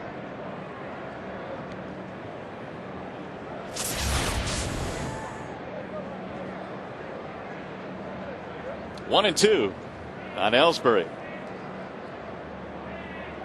This will be the 30th pitch coming up in this half inning for Bonderman. 30 of them. And here it is.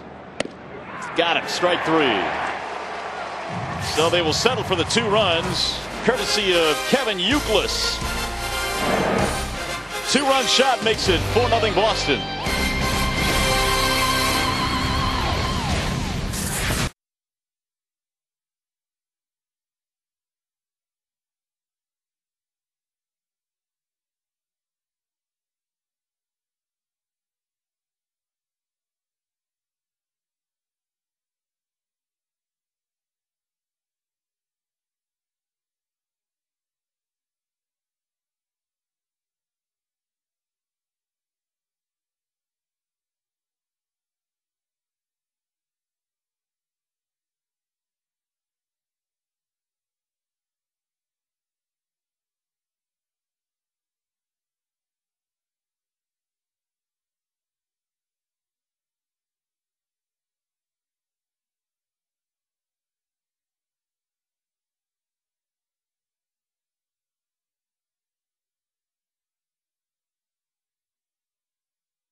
Tonight, who are the only 2 players in Red Sox history to hit 50 homers in a single season?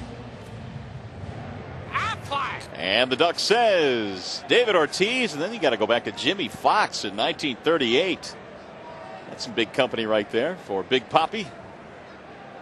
That's a lot of home runs. Fox also had a 58 homer season with the A's, and that was back in the 30s, 1932. Gary Sheffield leads it off. It'll be Sheffield and Matt Joyce and Edgar Renteria for the Tigers. Down by 4. Tigers looking for their first hit, but they've had 5 base runners, all walks. Matsuzaka missing inside. Count on Gary now 2-0.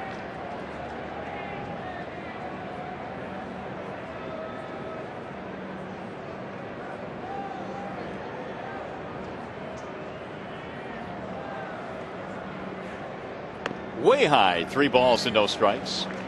Gary had an interesting comment before the game today. It was a good quote. He said, "I'm a better baseball player than I am a DH," which means that he definitely prefers to play a position, and mentally it keeps him more focused and sharp and in a game. And he said that there were times as a DH that all of a sudden you start to notice the same faces in the stands. You notice the popcorn vendor because there's nothing else to do but to sit on the bench. 3-1 pitch. He lost him, ball 4. So the leadoff man is on. And tickets remain for all Tigers home games in May, including the Seattle Mariners May 20th through 22nd and the Minnesota Twins May 23rd through 25th. Order tickets at 866-66-TIGER or visit tigers.com. You know, there are a lot of guys in the league that at age 39, really that's all they can do is DH. But Gary has kept himself in pretty good shape and still has the ability to play defensively, runs the bases well, steals bases. And I think that's the thing that he was alluding to, the fact that I can still do other things. He did, however, agree to come to the Tigers as the designated hitter when he signed with them last year. But when that left field position became available, he wanted to occupy it. Joyce fouls another one away. No balls, 2 strikes. Well, he said as much. He said, you know, the DH is basically for guys that just can't contribute in any other ways. Maybe they're at the point of their career where they can't play defensively. They can't do other things, but he still feels that he can do those things. He has certainly proved it on the base paths. 0-2 on Joyce, his second big league at bat. He walked in his first big league at bat back in the second. The 6 base on balls for Matsuzaka ties a career high.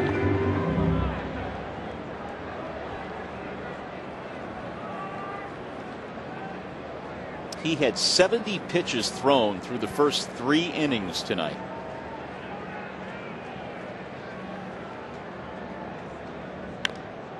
It's popped up left side of the infield for Mike Lowell.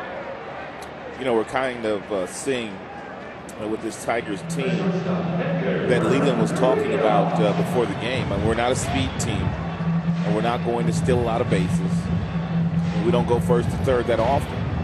And that kind of shows up in a game like today where you've been given 6 free passes and you really haven't been able to capitalize on the 6 walks. Yes, guys need to come through and get big hits from time to time, but if you could put a runner in motion every now and then, you could create a run. Here's Renteria. He pops it up right side of the infield for Pedroia. And the Tigers still without a hit. 2 outs. He's going to bring up Pudge Rodriguez. The frustrations continue for the Tigers skipper, who kind of had enough, I guess, in Minneapolis the last 3 days. Talk about a swing of emotions. Everybody was in a great mood coming out of New York.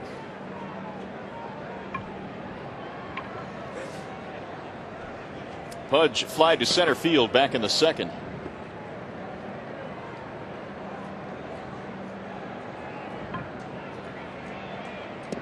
If you're wondering when the last time Pudge Rodriguez hit 9th was, how about 1992? He was a rookie back then, wasn't he? It was May 6th at Cleveland. He may have been. Was that his first year? Could have been. Just a baby boy. Well, that would seem to make sense, because there weren't too many other times in his career that anybody would think about batting him 9th.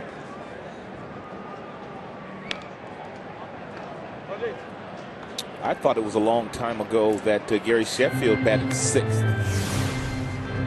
for anybody in the major leagues, but it wasn't that long ago. In 2006, Joe Torre batted him 6th.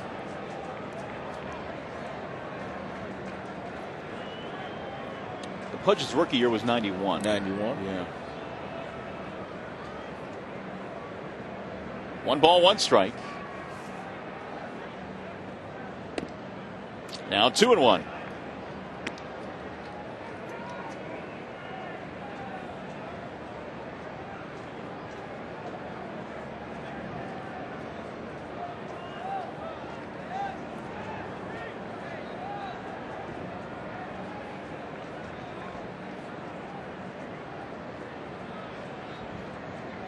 There's another one outside. 3 balls and 1 strike. When Matsuzaka was pitching in Japan in 2006, he averaged 132 pitches a game, or per start, I should say. The year before that, he averaged 144, so he routinely would throw a ton of pitches in Japan.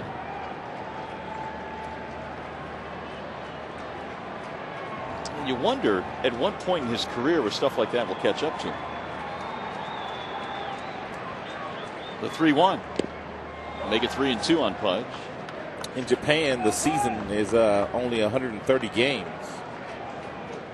So probably not getting as many starts there as he'll get here in the major leagues. Well, that makes a difference. But still very durable.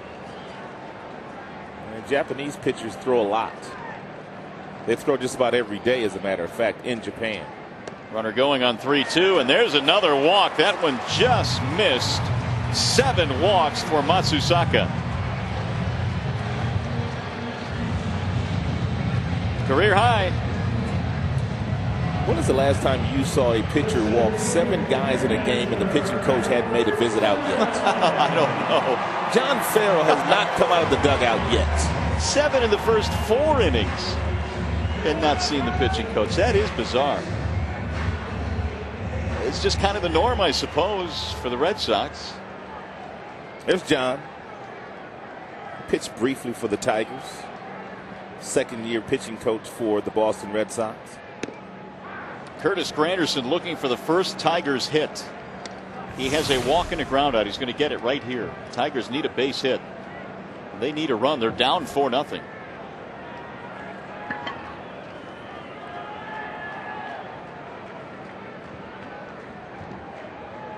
The 0-1 pitch. 1 ball, 1 strike.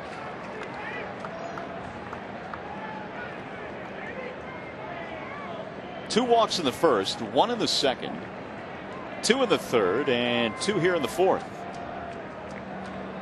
Not one of them has scored to this point. Line drive up the middle into center field, base hit. This will get a run in. Granderson singles in Sheffield, and the Tigers are on the board. You might as well call this next one too, partner. You were so successful at calling that one. RBI for Curtis Granderson, 9th run driven in this year. Well, you were just hoping that sooner or later it would catch up to him. A little breaking ball that Granderson just very patiently stayed back on and just took what Daisuke was giving him. A single up the middle. So finally one of those walks comes around to score. The first Tigers hit of the game. Polanco cues one foul down the right field line. Placido is 0 for 2.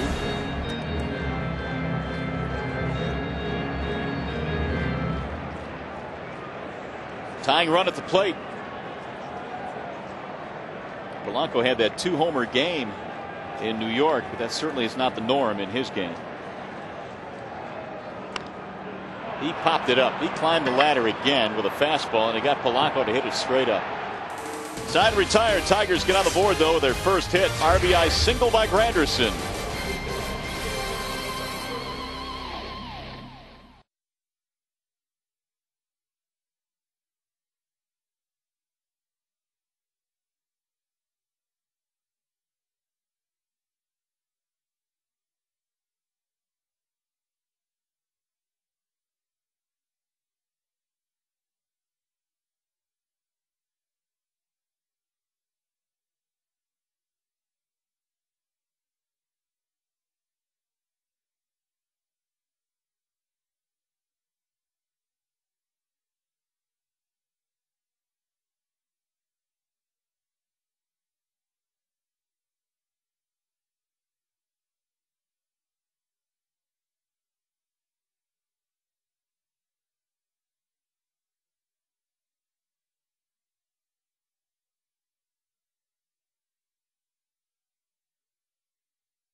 Live bold, live now, dodge, grab life.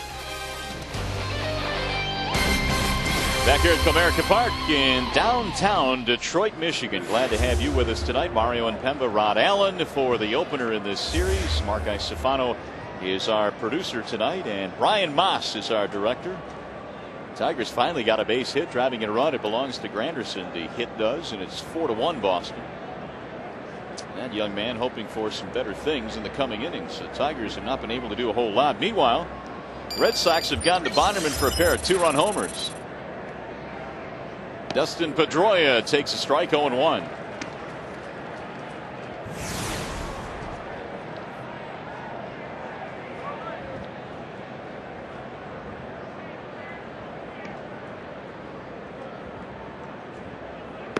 The hook stays high. 1 ball, 1 strike on Pedroia. He'll be followed by Ortiz and then Manny Ramirez. And Pedroia came into play tonight leading the American League in hits and also doubles. If you were to force me to guess coming into this game, Pedroia would not have been my guess. But he's had a good start to the year. He pokes this one into right center. Granderson runs it down. And he is 0 for 3. 1 gone.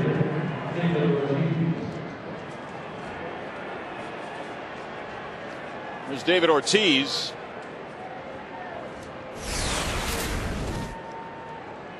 Boy, has he been ranking since 2003.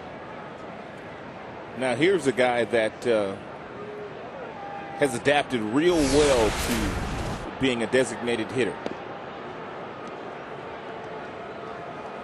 That's a good point. And he did it, I guess, at a relatively early age. I mean, it's not like he started DHing at 39 or 40. He's been doing it for a while now, and very successfully. No problem whatsoever. You have to have that mindset, that mental makeup to be able to sit down after a tough at bat. Although you could argue Big Bobby hasn't had too many tough at bats in his career, or stretches at least.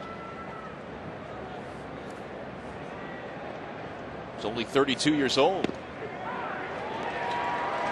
Yeah, so he started DHing in his 20s. Yeah. Plays a little first base in interleague play. But by and large, he is their designated hitter. I think the Twins would like to have him back. Yeah, that's probably one move that Terry Ryan, who is not their general manager anymore in Minnesota, but still works very closely with the organization. They probably wish they would have offered him a contract that year that they non-tendered him, and which allowed him to sign with the Boston Red Sox as a free agent. 2003, his first year in Boston. His last year in Minnesota, he hit 20 home runs. He did not go. Down at third, James Hoy said that he held up.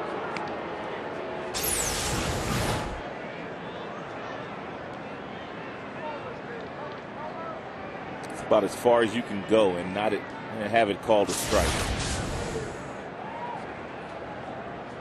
When he was in the minor league system for the Minnesota Twins, Ortiz had a 30 home run season at Salt Lake one year, which is if I'm not mistaken, a very good hitter's ballpark.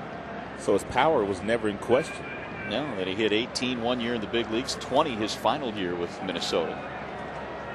2-2 pitch is driven foul down the right field line. I guess he just wasn't a Tom Kelly kind of guy. Well, he may not have fit in terms of finding a position for him that they felt comfortable. Don't know. They had Mankiewicz also that was playing first base back in those days too with Minnesota. And of course, Minnesota was winning too. Yeah. It's not like they haven't won it. Bonderman's 2-2 pitch.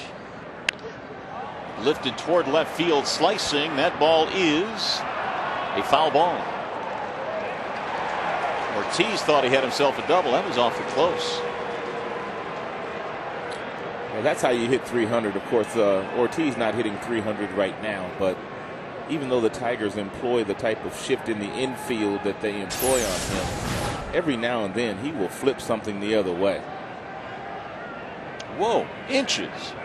And James Boyd The third base umpire got on his horse, and he was right down there all over it.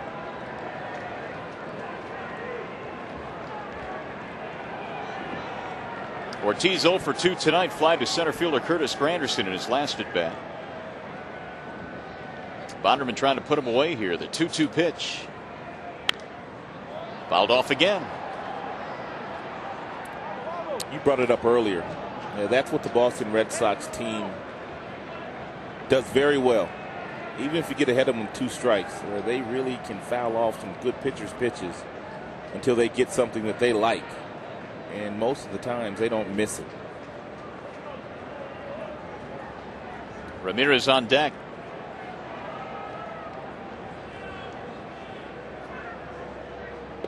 And Bonderman missed outside to run it full now, 3-2.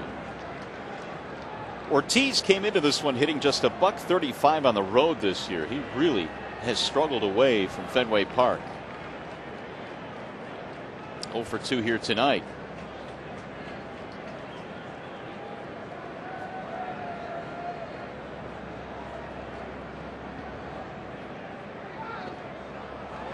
That's in the dirt. That's ball 4. First walk for Bonderman. Well, we're right back with you tomorrow. It's game 2 in this 4-game set against the Red Sox. Coverage begins at 6:30 with Tigers Live pregames presented by Carrabba's Italian Grill. Tigers and Bo Sox tomorrow night on FSN Detroit and in high def on FSN HD. What's it looking like tomorrow night? Tim Wakefield, the knuckleballer, against Nate Robertson. Nate coming in 1-3. Won his last start in New York.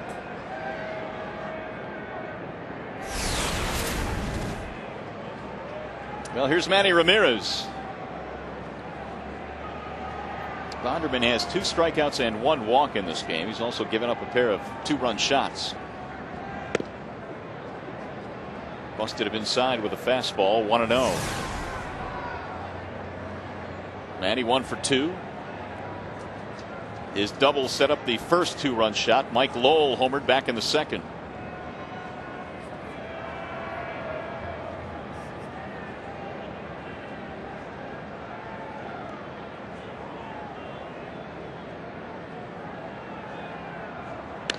That's on the ground to the shortstop. Renteria fires to second one. Here comes the relay. That's a Tigers double play.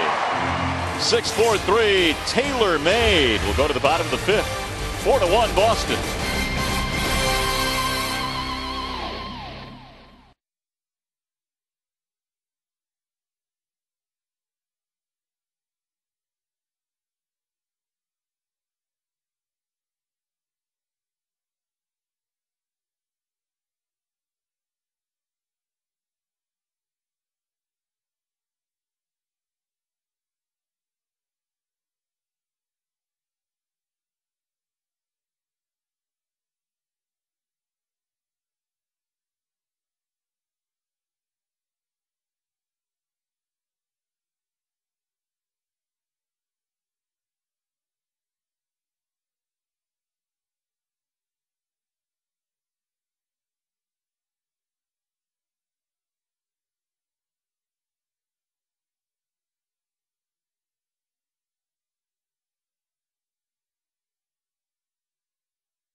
Straight to your phone. Text Tigers Alerts to MLB Go. That's 65246 on your AT&T wireless phone and sign up for video alerts. Tigers have some work to do. They are down by 3 runs, and they are facing Daisuke Matsuzaka, who has thrown 91 pitches through 4 innings tonight, believe it or not. And he has walked 7. Tigers have left 7 men on base. Daisuke takes a deep breath as he faces Guillen, Ordonez, and Cabrera.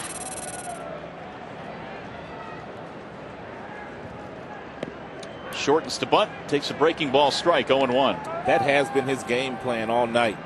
Lots of breaking balls to Tigers hitters. Lots of first pitch breaking balls.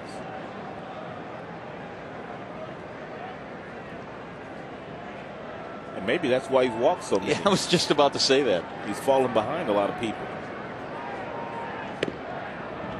That's outside. Run the count to 1 ball, 1 strike. I mentioned that Daisuke last year struck out 201, which is a rookie record for the Red Sox. That's popped up. See if it finds the seats. Going to be close. Lowell will make the catch. 1 gone. And now Maglio Ordonez.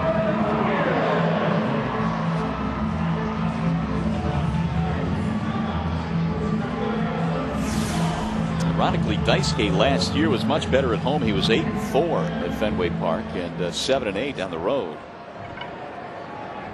Took advantage of home court advantage, where Boston is awfully tough to beat. He sure did. This year it hasn't mattered. There's a drive into deep left center field. Ellsbury back, and he is to the wall to make the catch.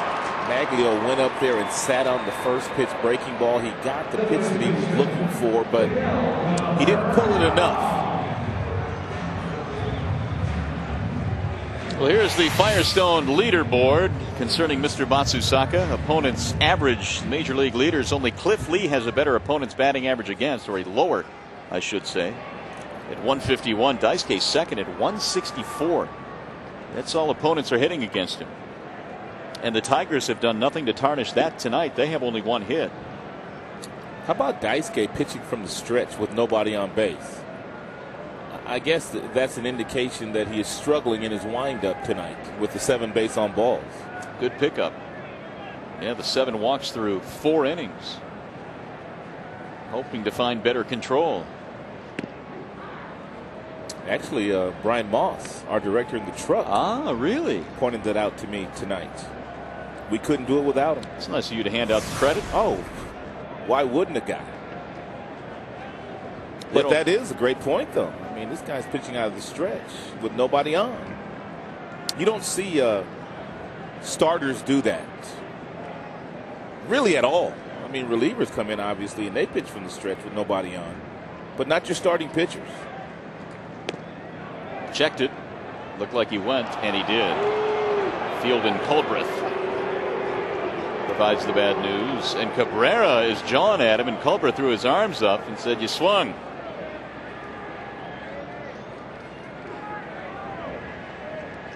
You don't want to test him too long. Cabrera now silent protest. Well, Miguel can't allow the fact that Fielden called that a strike affect the rest of his at bat. He still has to concentrate.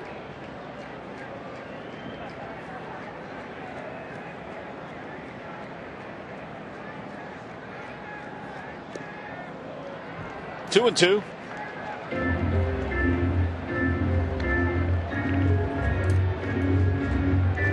Miguel, a couple of fly balls to center field. He is 0 for 2.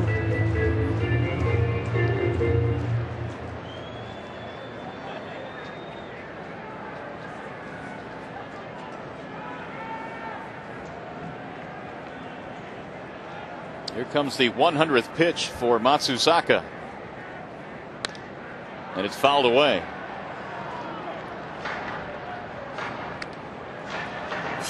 There's the ratio and the pitch count.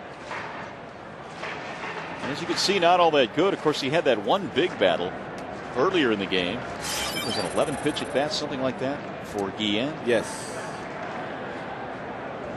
He's walked Carlos twice tonight.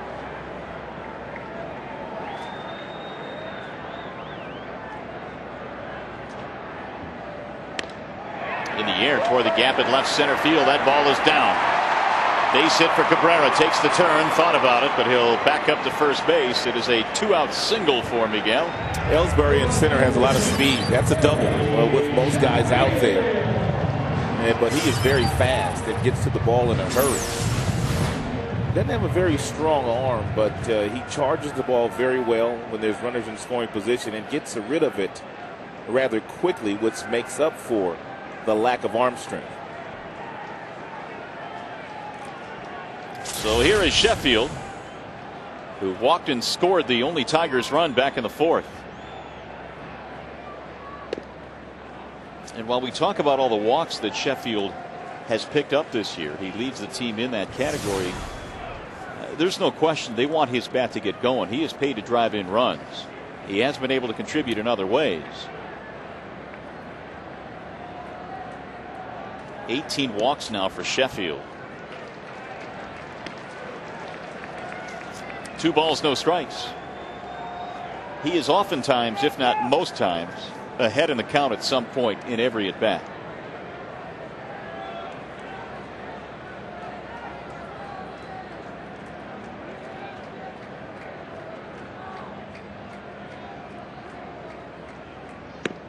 And Matsuzaka, with the rookie Matt Joyce waiting on deck, is being awfully careful here to Sheffield. There's activity in their bullpen. Craig Henson warming up.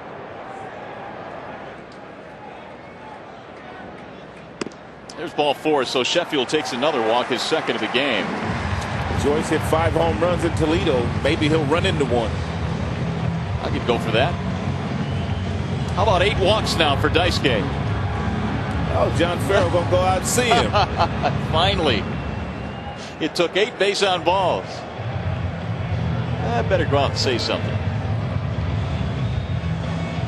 And John was a competitor.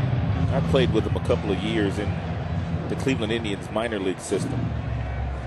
And he come after you. He really would. He and Terry Francona, as a matter of fact, were teammates of mine in Cleveland in the minor leagues. There's Terry. You got him a nice gig now, partner. Boston Red Sox manager. Well, it comes with a whole lot of pressure and a whole lot of scrutiny anytime you manage in that town, but it's awfully nice to be able to fill out his lineup card every day. And he said as much today. Now facing a different type of pressure is Matt Joyce with 2 on and 2 outs in a 3-run game.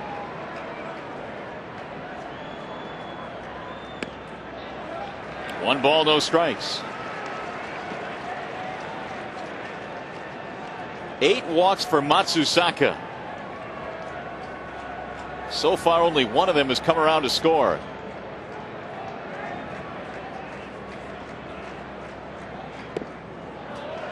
Two 2-0. Matsuzaka is pitching like Livan Hernandez did against the Tigers a couple of nights ago in Minnesota. Breaking ball, breaking ball, breaking ball. Occasional fastball. Although Livan did not walk that many.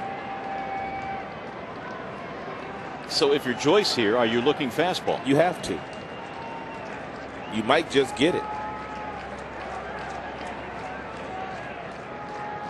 He got it and took it. It was right down the middle. I don't care how many breaking balls you get. Should be looking fastball again. 2-1. Most breaking balls that are good breaking balls anyway, you can't hit them. Driven in the air to right field. J.D. Drew is there. He hit it right on the nose and right at him. He crushed that thing. Tigers strand 2 more. They have left 9 on base.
6th inning. Hey, fans, the word is out, and the Wings are in the Western Conference Finals. It's your time to get into Detroit Red Wings playoff action. Tickets for upcoming home games are on sale now at 248-645-6666 or online at DetroitRedWings.com.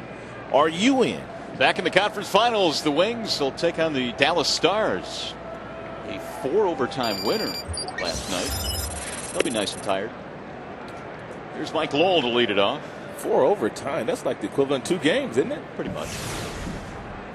They're highly skilled athletes, though, in pretty good shape. I think it ended, we're told, at 2:24 a.m. How about that? Yeah, that's late. Aquilino Lopez beginning to heat it up.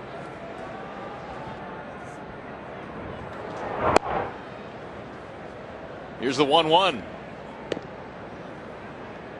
Bonderman got a double play ball after a walk in the 5th. The 2 homers remains the difference. Tigers have left 9 on base. And Matsuzaka has, believe it or not, sidestepped 8 walks in this game. It'll pop up into right. It's going to head toward foul ground and land harmlessly. Good grab down there in the seats. This is the start of a 4-game series, not a 3-gamer, but a 4-gamer before the Yanks come to town. Robertson, Wakefield tomorrow. That last one on Thursday, Verlander, Beckett. That'll be a good one. It's going to be a tough homestand.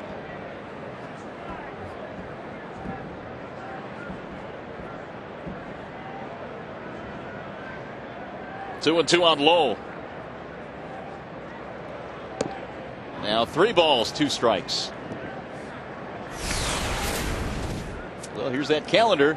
That next road trip, not going to be a picnic either. KC playing a little bit better these days, but Arizona, man,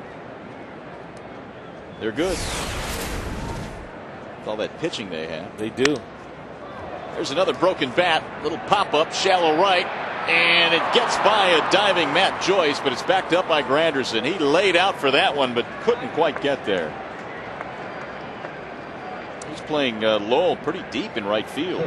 He probably was also fooled on the swing. A lot of times when a guy does have some power and they take a full swing, if you're the outfielder, you don't know right away whether that ball was hit off the end of the bat. And the ball hit so softly, even though diving, didn't get that far past him, so Granderson was able to help him out. Keep the double play in order. Boston has 7 hits. Here's Euclid.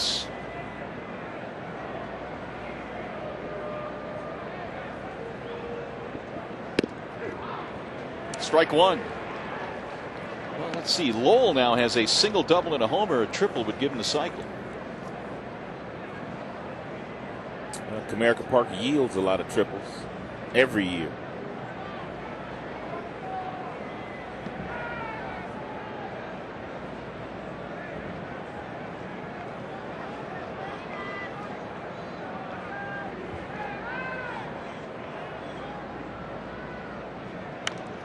Fouled away.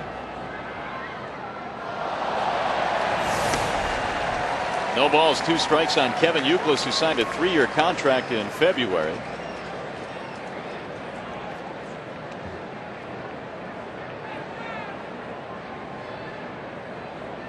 Avoiding arbitration. I think that was a $3 million contract, not a 3-year deal. I think you're correct on your second point. $3 million deal. Yes. Let's get that straightened out. But they did avoid arbitration.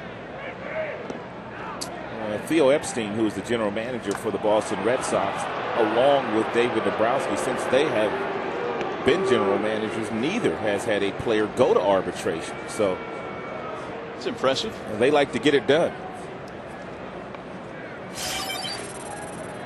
One thing we're seeing as well as Bonderman gets to the 100 pitch mark here. Not as many arbitration cases as there were when they kind of first started that process. Less and less. It's not pretty. No, it really isn't, because both sides have to come to the table with their guns blazing. Yeah.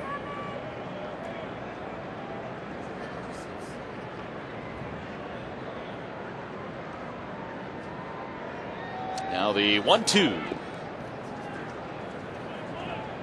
2 balls, 2 strikes. Youkilis had a big ALCS against the Indians. He hit .500 with 3 home runs in that comeback for Boston. They were on the brink. Indians were down to a game, within a game of winning the ALCS and getting back to the World Series. Boston did a very nice job of getting CC Sabathia and also Carmona out of the games very early in that ALCS, and they got into the middle relief of the Cleveland Indians. He went around, tried to hold up, couldn't do it. Youkilis is out of there. The 3rd strikeout now for Bonderman.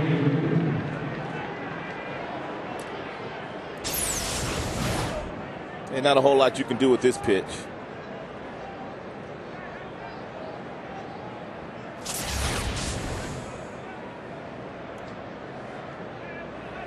Here comes J.D. Drew.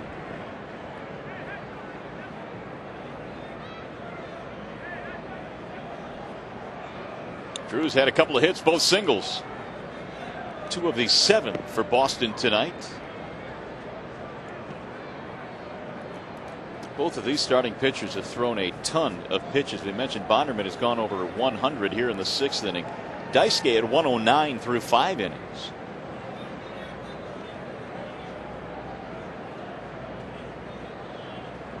It's a slowly paced game like this, which puts the defense back on their heels for most of the night.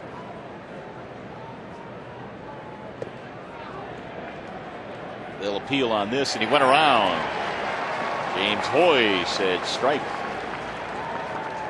1-1.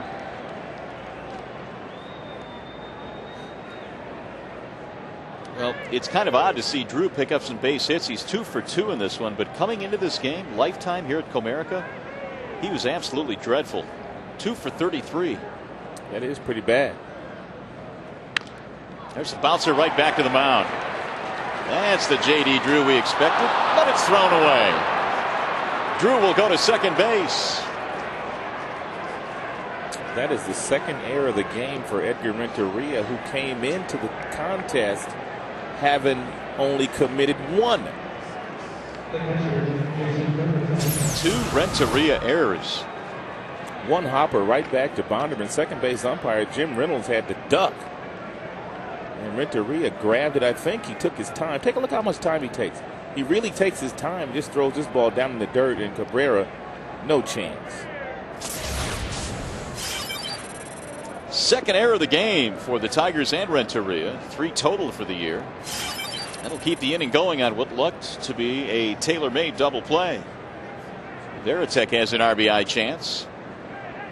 Rafael Belliard, who has worked so hard with all of his infielders, looks on. Veritek will not have an RBI chance. They're going to walk him and deal with the number 9 hitter, Julio Lugo.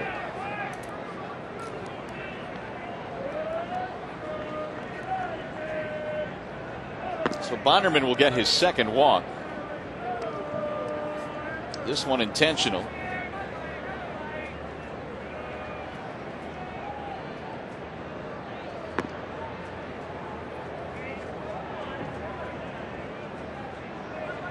And they'll take their chances with the number 9 hitter, Lugo.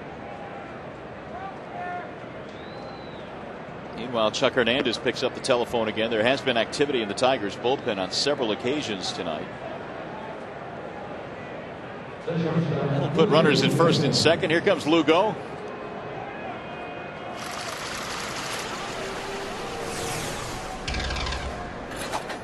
Bonderman trying to fight his way through this 6th inning.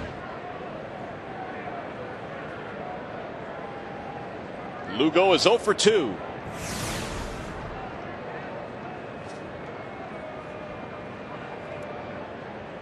Two errors on Renteria tonight. Lugo leads all major league shortstops with 9 errors.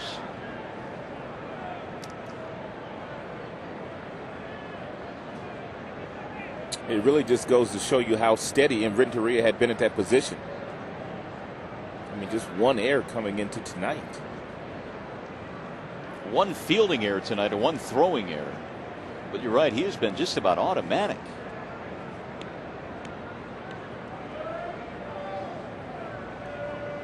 It's funny, we're talking to some of the Boston people before the game, and they were asking, you know, they had Renteria. How's Renteria's defense been? And my response was excellent. He's made every play. Yeah, his 1 year that he spent in Boston was not a good year for him. He got off to a slow start, playing in that pressure cooker, and the fans never let up on him.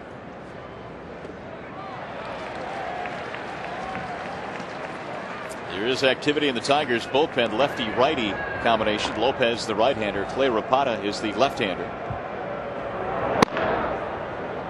Which gives you an indication this might be Bonderman's last hitter, no matter what, with Rapata up.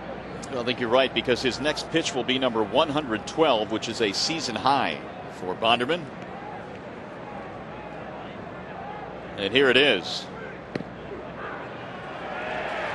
1-2.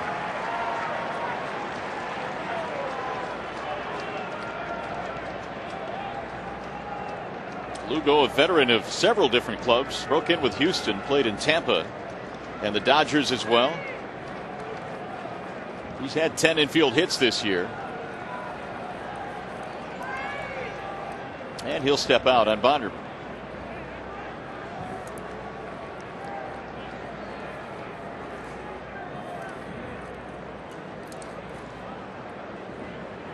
Now Pudge walks out to the mound.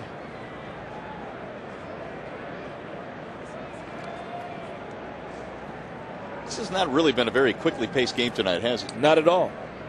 Quite the opposite. Not at all. And home plate umpire Gary Cederstrom not wasting too much time as Pudge continues his chat on the mound.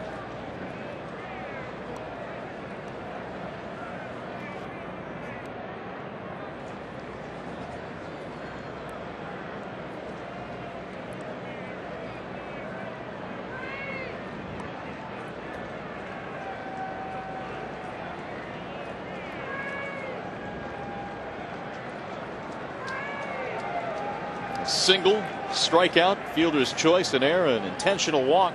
2 men on for the Red Sox. The 1-2 is swung on and missed. He struck him out to end the inning. 4 strikeouts for Bonderman. Red Sox strand pair, still 4-1.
Time for the Coors Light Freeze Cam. We'll do both homers tonight. First in the second, it was Mike Lowell pulling his hands in and hitting one out to left field. It was Lowell's first home run of the season, a 2-run shot. Then Euclid, bat hit through the strike zone and a 2-run bomb in the fourth. That's our Coors Light Freeze Cam. A couple of long balls. The difference in this one tonight, and we have a wall-side windows pitching change. Craig Hansen is in for the Red Sox. Only second game that he has been in. Earned run average comes in at 5.40, logging 1 2/3 innings. That freeze cam is a wonderful tool because really you can see guys that kind of lead with their hands and allow the bat knob to kind of drag over the heart of the plate, which allows guys like Lowell and Euclid to drive the ball all over the place. A couple of great looks at a couple of home runs tonight. And here comes Renteria, the only Tiger that has not reached base. Most had because of the 8 walks that Matsuzaka gave up before departing. Matsuzaka finished with 109 pitches before departing.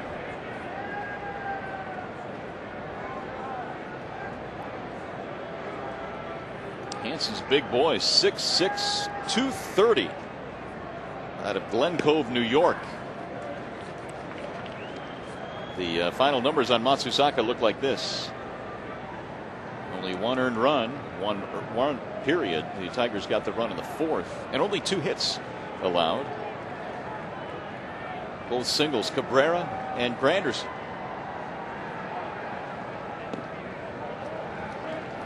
Two and one. See if the Tigers can get something going against the Boston bullpen tonight. Well, they better get going early because once they get to the 8th and 9th, they've got Okajima and Papelbon, who are very good in their respective roles.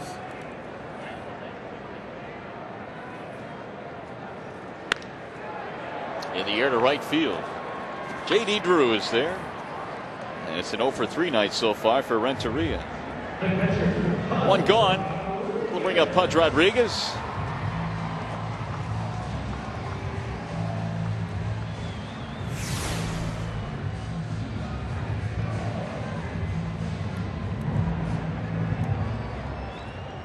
Boy, what a strange line tonight for Matsuzaka. 5 innings, 2 hits, 8 walks, 1 strikeout. Jeremy Bonderman has battled through 6 innings, giving up 4 runs. Pudge is 0 for 1 with a walk, and he hits a ground ball to second base. Routine for Pedroia. 2 gone.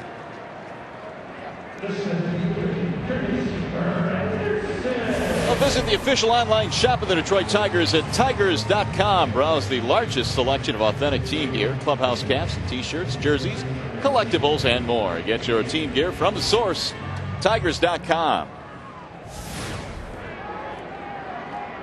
Top of the order, Curtis Granderson. This is Craig Hansen's second stint with the big club this year. He was just recalled today from Pawtucket. Played his college ball at St. John's University. They're known more for their basketball, aren't they? They were, yeah, in the past. They had some really good teams under Lou Carnesecca. He's a first-round pick, Hansen. 1 ball and 1 strike.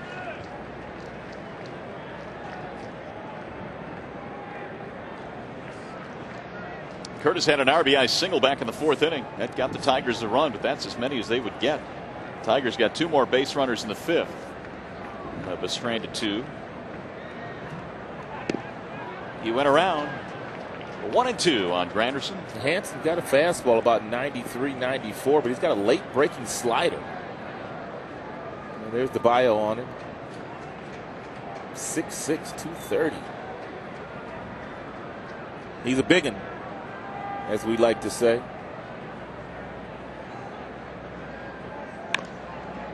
Pull to the first baseman. Euclid will take it himself. A 9-pitch inning for Hansen out of the bullpen. Tigers go 1, 2, 3. We head to the 7th.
believe in your future, and we want to prove it. Visit any Comerica Banking Center or Comerica.com. Back here at Comerica Park, Mario and Pemba alongside Rod Allen, and this has been a strange one tonight, Rod, no question about it. The Tigers were hoping to get the offense jump-started. They got 8 walks from Matsuzaka, but only 1 run to show for it. Well, Matsuzaka really tried to help them out for sure with the 8 walks that he gave to them, but they just haven't been able to come up with that clutch big hit that they desperately need. They still have 9 big outs to go in this game, but they have to do it against a real good bullpen. Meanwhile, the Red Sox have come up with a couple of big home runs, a couple of 2-run shots. That has been the margin of difference in this one. They lead 4-1, and Clay Rapata is in now for Detroit. He's been sparkling in the 8 times that he's gone out there for Jim Leland. A 2-0 record. He has not been scored upon, logging 8 innings, 7 strikeouts, and he hadn't walked anybody. Well, Rapata facing Jacoby Ellsbury here in the 7th, so Bonderman finishes with 6 innings of work tonight.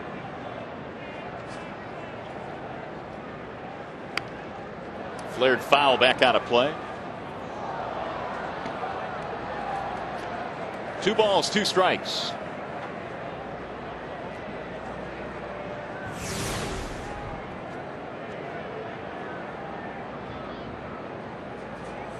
Ellsbury's hit safely in 12 of his last 13. Strike called, and Rapata has his first strikeout. Numbers are in on Jeremy Bonderman. And Bonderman had 4 strikeouts. He walked a couple, gave up 4 earned runs in this game, the courtesy of a couple of 2-run home runs, one by Mike Lowell, the other one by Kevin Youkilis. The pitch that Lowell hit may have even been a ball inside, but give Lowell some credit for being able to not only keep it fair, but hit it into the Tigers' bullpen. Here is Dustin Pedroia. Rapata slings one up and in, 1-0. 0 for 3 for Pedroia, still batting a solid .307.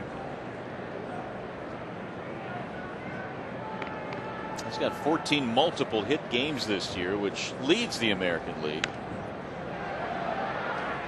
Pedroia's name is sprinkled all over the leaderboard as far as offensive statistics go. And in some areas, you expect the big guys to be, like Ortiz and Big Papi, Ordonez, Cabrera. You got some heavyweights in this game. Well, that's what makes the Red Sox go. Production out of their diminutive second baseman. He plays every single day. He plays with a tremendous amount of confidence. Takes a big swing, but very seldom strikes out. Just 42 strikeouts last year for the Rookie of the Year in 520 at-bats. That one is driven toward left center field. Nobody's going to get this one. It's up against the wall. There's that big swing you're talking about. And a double for Dustin Pedroia. He's going to add to his league leading total in doubles. Not to mention hits. That would be number 14. He stays down nicely on a ball that looked like it started outside and hooked right back over the plate. And he clobbered it.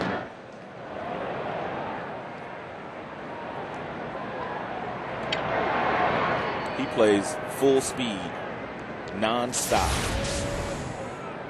44 hits, tops in the American League.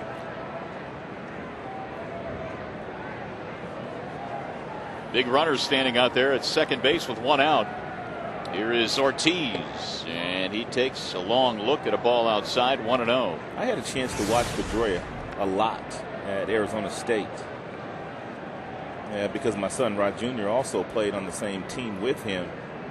And I thought he was a good player, but really had no idea that he would be this good a player in the big leagues. Well, where do you think he made the jump? In what area of his game? Well, he had been the same player all along, but I got caught in the same kind of trap that so many other scouts got caught in, is the fact that he wasn't very big in stature. He doesn't necessarily run that fast, doesn't have a strong throwing arm. So when you grade him out and you look at his intangibles from a playing standpoint, they don't grade out that high. There's a base hit into left center field as Ortiz beats the shift. This is going to score Pedroia. A big run for the Red Sox. Big Papi has an RBI, and it's 5-1. But the one intangible that you can't measure about a guy like Pedroia is the fact he's got a huge heart and plays the game with tremendous passion. Big Papi took this ball and just ripped it right in the vacated hole there, and there was nothing that anybody could do there with the way that they were defending him. So Rapata gives up his first run of the season, and he will depart. With Manny Ramirez due up, Tigers go right back to the bullpen. Aquilino Lopez will be called in. 5-1 Boston.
Adding another, they've got a couple of homers tonight. Lowell and Euclid each with a 2-run shot. Curtis Granderson has provided the Tigers' only run, and the Tigers with 8 walks, 9 men left on base, and only 1 run tonight.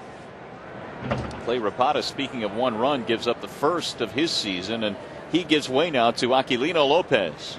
And Lopez had a rough outing the last time he took the ball for Jim Leland, that game in Minnesota. But his numbers are still very good, so you get an idea where he was before giving up a few runs in many. Here is Manny Ramirez, doubled in 3 at bats. Swings right through the first one, 0-1. The Red Sox now have 9 hits this evening. Tigers have 2. Taking some healthy cuts, too.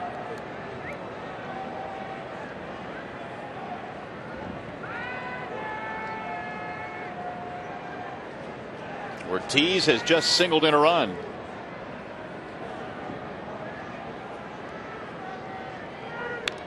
Fouled straight back.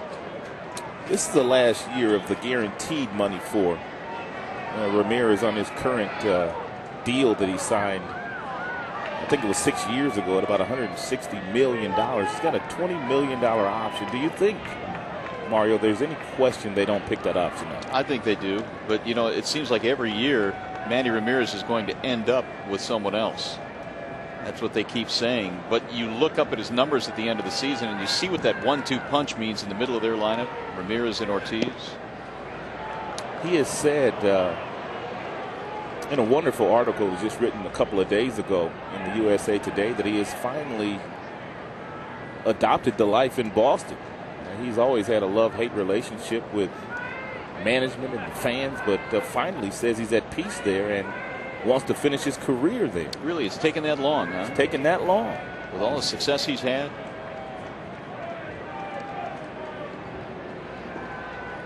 Oh, and he's hit by the pitch. Lopez drilled him. I heard that thing pop all the way up here. Got him in that elbow pad, I guess. Because it sounded awfully loud. Yep, you're right. He'd be in some severe pain right now if he didn't have that thing on. Yes. Here's a small by the standards that we see some of them.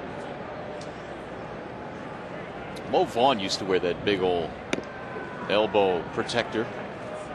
Bonds, of course, comes to mind. I guess technology these days, they're a little bit smaller. And apparently they work. High towering fly ball deep into left field. Sheffield going back, looking for the wall. He makes the catch. He almost hit another one out. Lopez shakes his head, says, I got away with one there. Well, I think the right-handed hitters know what Aquilino does a lot of, and that's throw a lot of breaking balls. Because Lowell got a pretty good swing at that first pitch breaking ball. 2 outs. That'll bring up Kevin Youkilis. Getting back to what you were talking about with Ramirez, I think a lot of times he gets a bad rap because of his body language out there. It looks like he's having a lot of fun, and sometimes people think that he's not playing as hard as he should be. But if you ask his teammates, they will tell you a different story. Oh, he's one of the hardest workers on their team. The 0-1 is lifted to right field. Matt Joyce is under it. And that is that for the Red Sox. But they add another run on the RBI hit by Ortiz. 5-1 Boston.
A one-man wrecking crew back in the second inning. He took a fastball inside, hit it out for a home run, his first of the year, and his first couple of RBIs, and he's continued his onslaught against Tigers pitching here in the ball game tonight.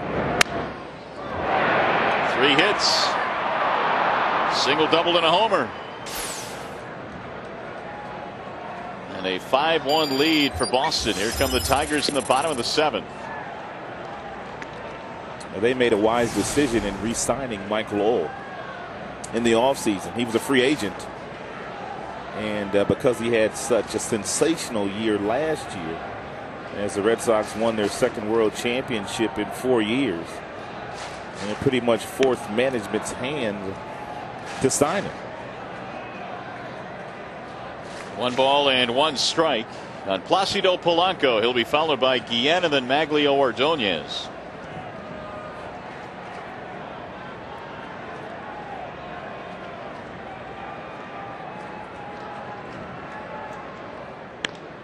Right back up the middle and through. That's a base hit.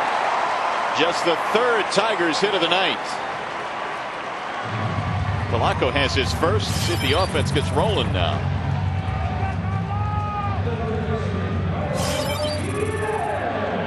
You were correct in your thought, though.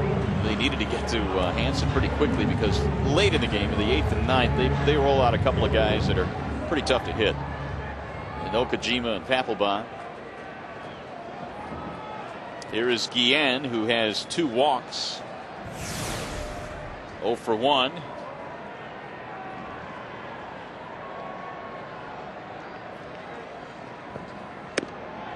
Fastball rides inside, 1-0.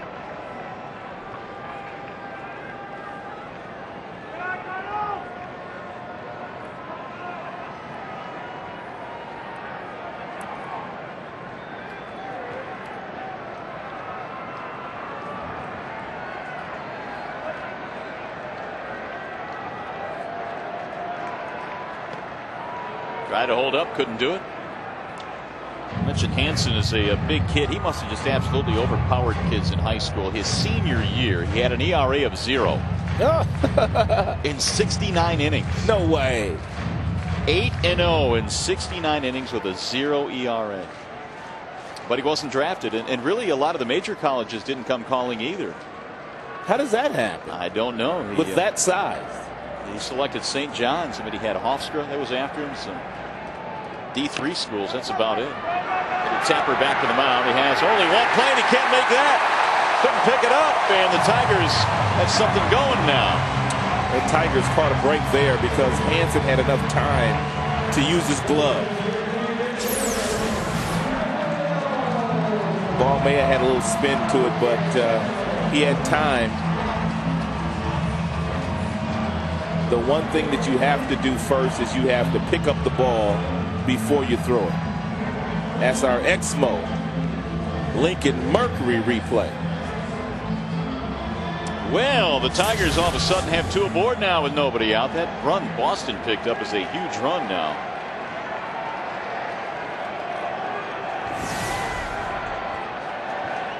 Maglio Ordonez 0 for 2 with a walk.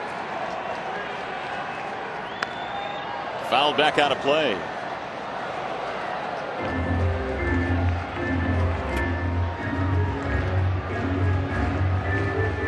They ruled that a base hit.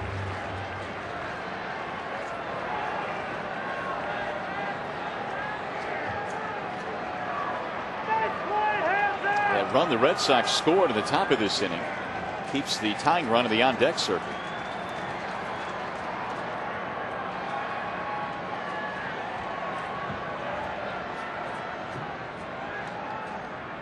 Way high with a fastball, 1-1.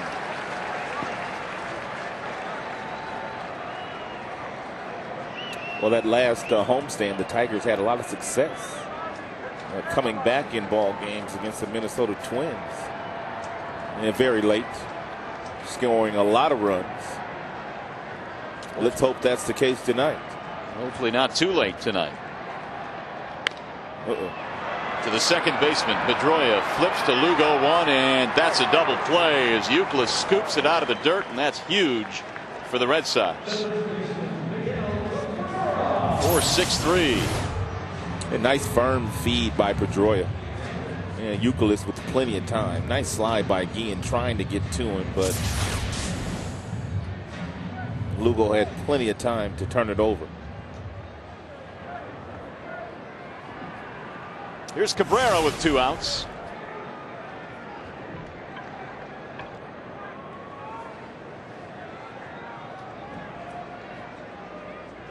Single for 3 tonight for Cabrera. Waves right through a breaking ball. 0-1. Timlin is your right-hander. Okajima is your left-hander.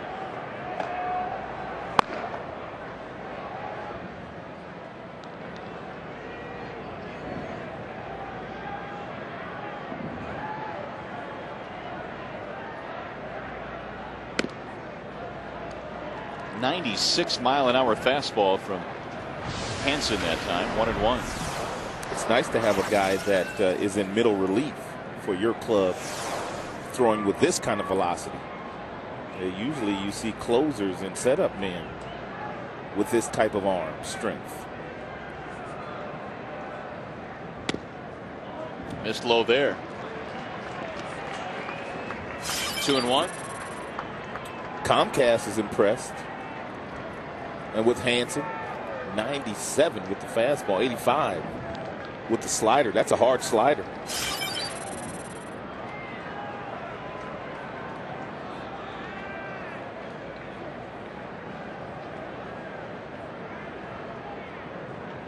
Now the 2-1, way outside, smothered by Veritek, keeping Polanco at third base.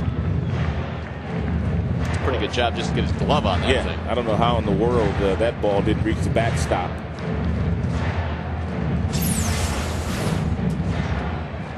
He choked it off pretty good.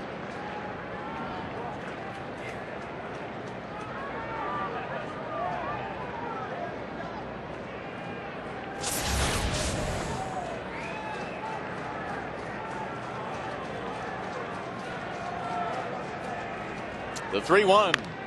Fouled away. 3-2 on Cabrera. His only hit was a 2-out single in the 5th inning. That was followed by a walk to Sheffield, the 8th and final walk that Matsuzaka gave up. But Matsuzaka got Joyce on a line drive to right field for the final out of the inning. There's Gary waiting on deck. Tigers made their changes in the lineup tonight. Sheffield hitting 6th. Guillen was raised to 3rd. Matt Joyce was called up, and Jack Jones designated for assignment. He lost it. So Hansen walks Cabrera. 1st and 3rd. That's going to bring Sheffield up.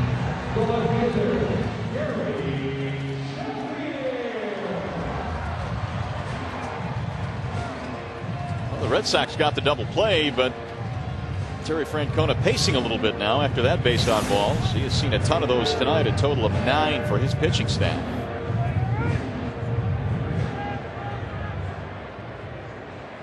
Gary has 2 walks and a run scored.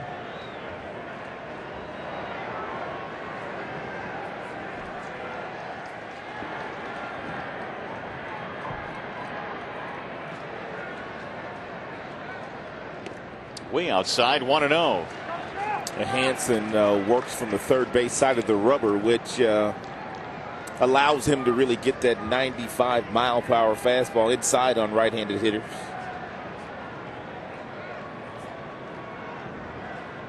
He's about as far over as you can get. His heel, as a matter of fact, is just on the edge of the pitching rubber. Way high. 2 balls, no strikes. Well, Gary usually gets pretty good swings in these counts. If he gets a fastball. Does not get cheated. Rally Caps hoping for a comeback tonight.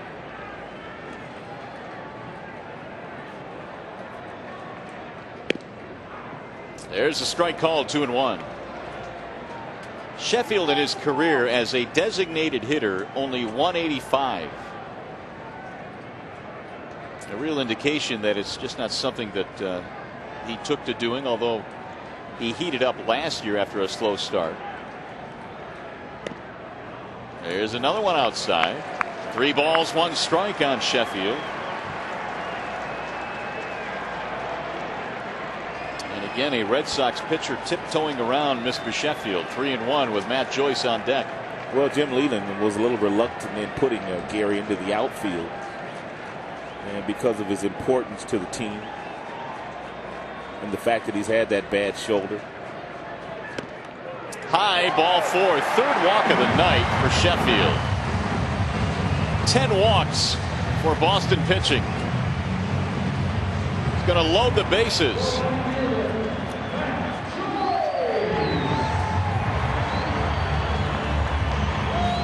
And Francona is making a slow walk out to the mound with Joyce due up. He wants the left-hander. That means we might see Marcus Tim. Sure might. See if he's limbering up on the bench. Okajima is being summoned out of the bullpen.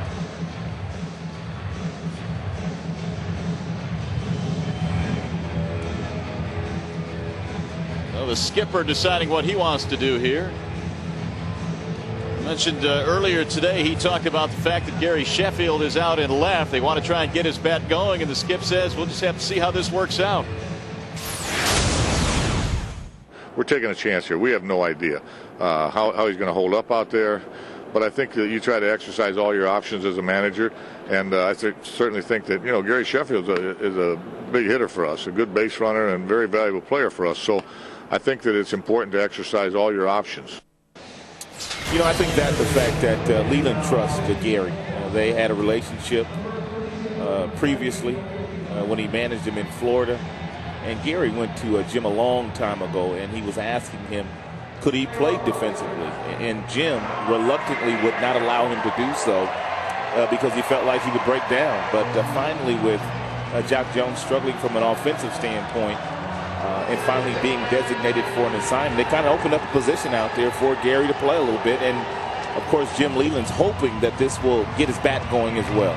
Well, he's walked 3 times tonight. The bases are loaded, and your call as Okajima comes on Marcus Thames is correct. He's moved to the on-deck circle. And Okajima had a sensational rookie year coming from Japan as well as Daisuke, but didn't come over with nearly the height that Daisuke came over with. And he has sort of been that guy in the 8th inning getting the ball to Jonathan Papelbon for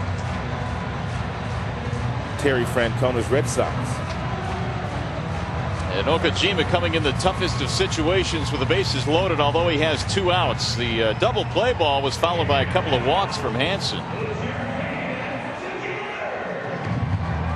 And Okajima will face the pinch hitter Marcus Thames. He will bat for Matt Joyce. Well, Francona knew that Jim Leland would go to Marcus Thames in favor of Joyce and probably favored this matchup, Marcus Thames versus Okajima versus Joyce in the hard-throwing Hansen. Okajima's given up a couple of home runs this year, but they've come to left-handed hitters. He's got that little screwball or whatever it is that kind of fades away from the right-handed batters, which makes it tough for righties to take him out of the ballpark. Therefore, Marcus Thames should get right on top of the plate because they're probably going to throw him away. Marcus has that huge power to the pull field. They are loaded up with Tigers. Boston pitching tonight has issued 10 walks. The team record is 11. But Thames trying to do some damage and make them pay for these walks.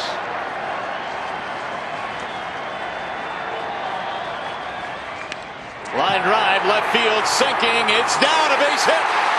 1 run will score. Here comes Cabrera rounding third. The throw not in time. And the Tigers are right back in this game. Marcus Thames with a pinch hit.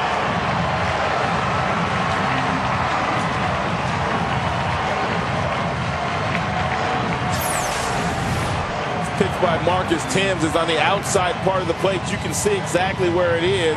Marcus is able to reach out, and because he's so strong, pull that ball back to left field with some authority. Manny comes in bare hands and gets to the cutoff man in a hurry. Lugo with a very strong arm, but Cabrera with a good jump with 2 outs on second base, able to scamper home. Marcus's first pinch hit of the season. He drives in 2 big runs. And the Tigers show some life here in the 7th. Here is Renteria. Bouncing ball foul, third base side. So the walks finally paying some dividends for Detroit. They are down by 2 runs, tying runs on the bases now. Edgar is 0 for 3.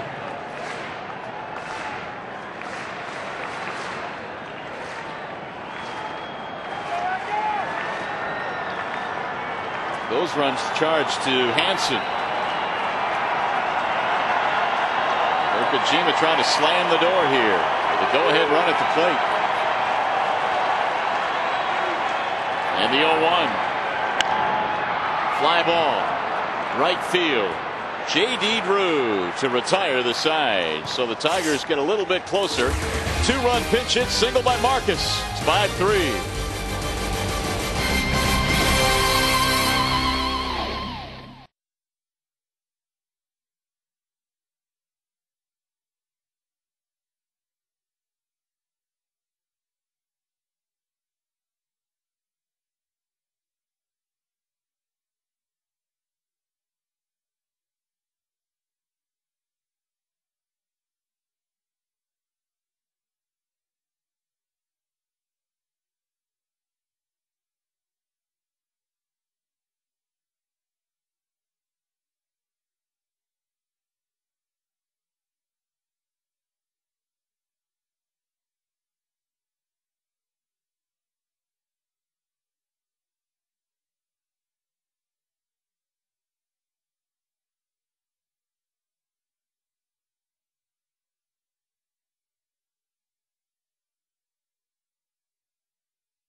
Dealer today or visit Chevy.com.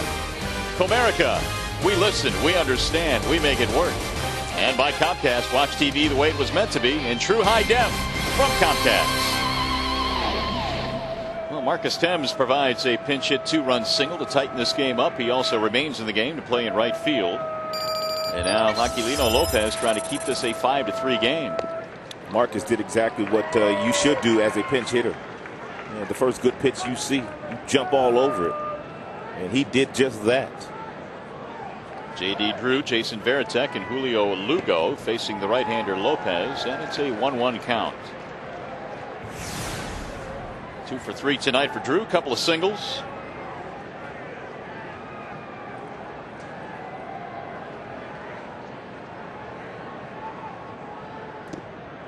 Lopez came on in the 7th inning after an RBI single by Ortiz. Chasing Clay Rapata, he hit Ramirez but got a couple of fly balls to pitch out of that frame.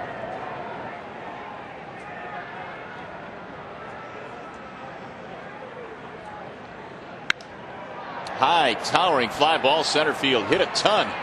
Granderson still going back in front of the wall to make the catch. That's a home run in most yards. Way back. Well, it's 420 to the wall, and Granderson just about got there.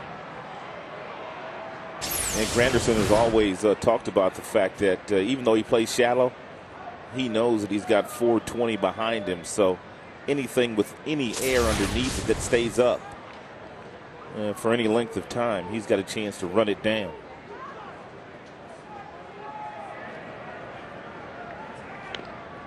Grounded foul.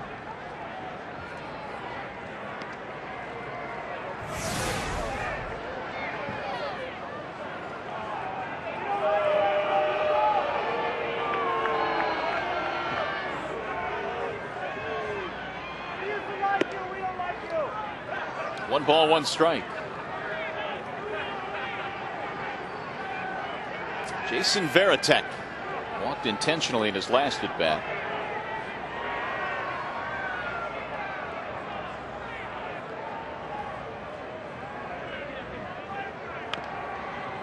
Rolled foul.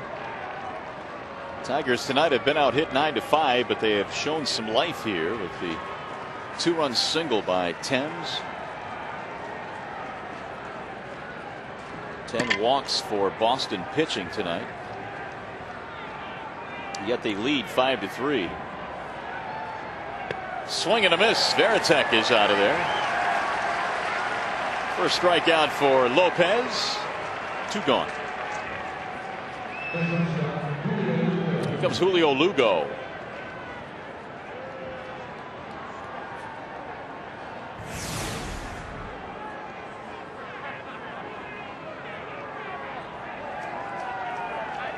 Lugo has fanned twice tonight. He's 0 for 3. Strike 1.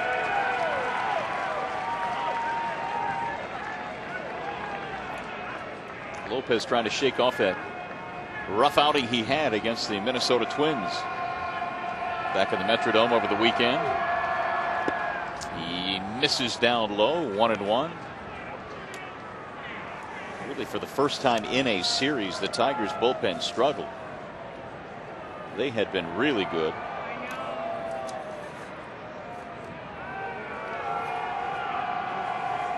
The 1-1. Strike call to the outside corner. Tigers are going to have Pudge, Granderson, and Polanco in their half of the 8th.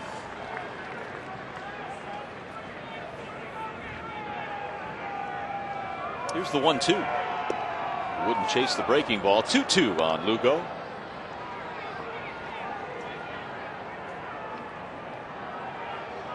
Top of the order waiting on deck, Ellsbury.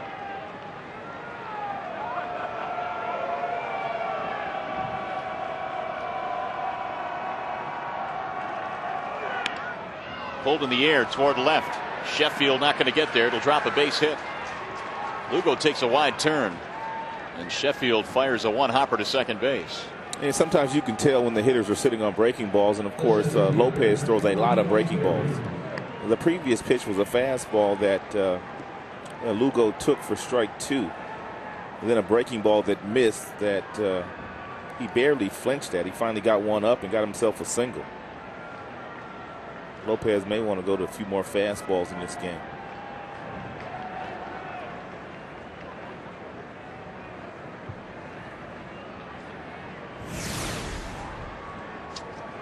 Well, here is Jacoby Ellsbury.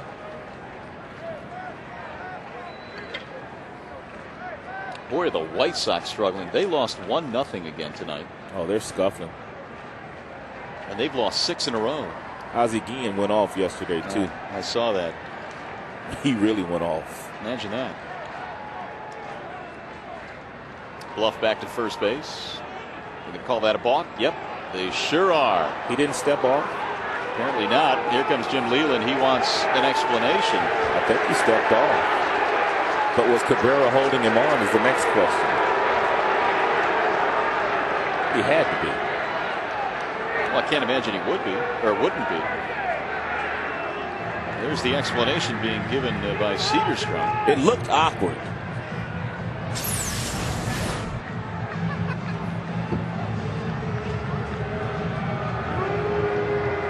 Oh, no, he didn't step off. Not at all.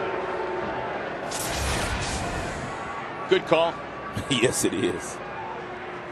It was actually pretty blatant. What's Lopez arguing for?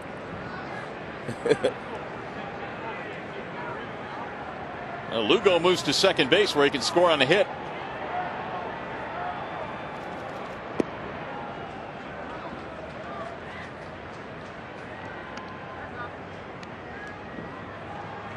Ellsbury is the only Sox player that has not reached base tonight.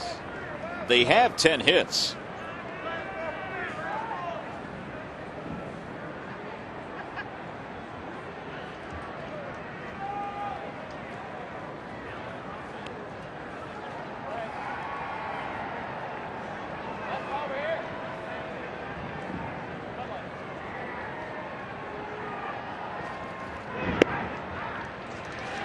One and one on Jacoby. Well, here's a situation with the base open and 2 outs and the left-hander in the batter's box. I mean, if you're Lopez, you have to make sure that you make some quality pitches here to Ellsbury and to not allow him to drive in another run here. Now, even though the guy in the on-deck circle is Pedroia, that is leading the American League in hits and doubles.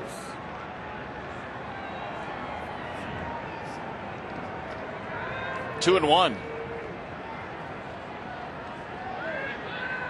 There goes the runner to third. He had a big break. It was a running start for Lugo. We'll have to send him back, though. He was kind of jockeying off the bag, then he just took off. Yeah, he got a huge jump.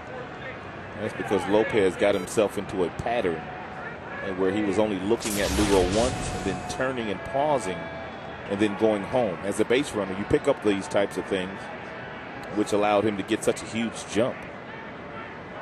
The way to combat that is just take another look back there. Or had Lopez just stepped off, he might have had him too far off the bag.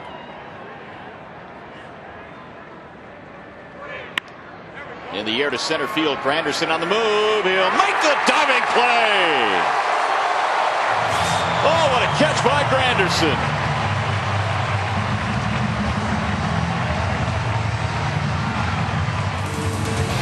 He saved a run. Still 5-3.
Saved a run with a diving play out in center field.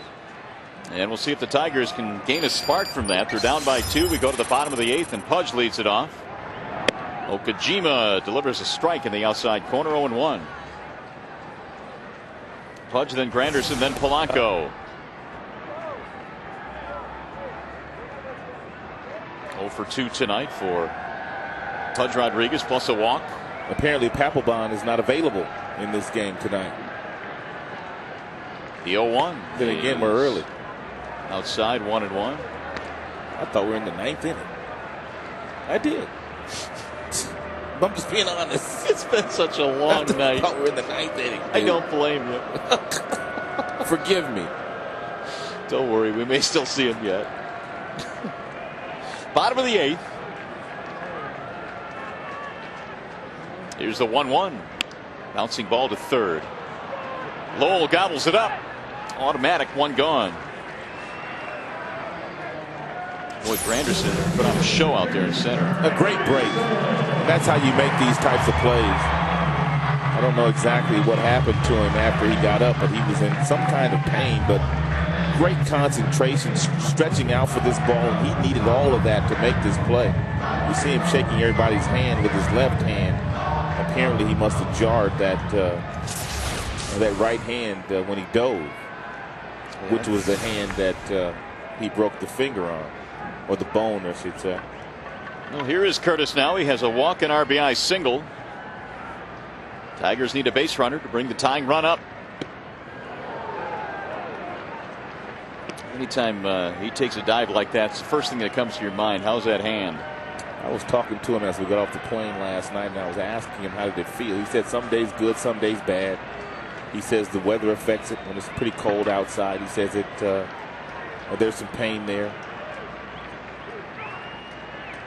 He also said the strangest things affect it as well. He said like clapping your hands.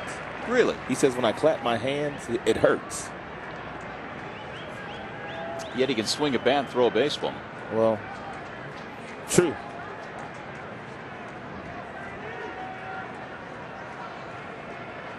One ball, one strike.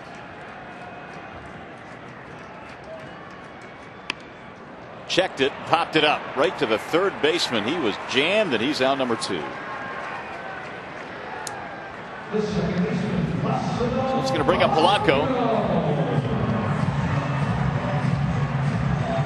Okajima came on in the 7th inning after that walk to Sheffield, loaded the bases. He promptly gave up the 2-run single to the pinch hitter Marcus Thames. That's as close as the Tigers, though, have been able to come.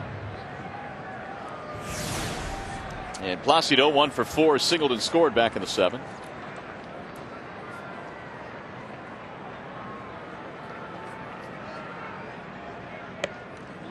Just off the outside part of the plate, 1-0. 5 Tigers hits tonight. Polanco has 1 of them. Same 2 teams tomorrow night. Tigers Live pregame will kick off our coverage at 6:30 tomorrow evening. There's a strike called. I was reading something on Okajima as you see Todd Jones beginning to warm up.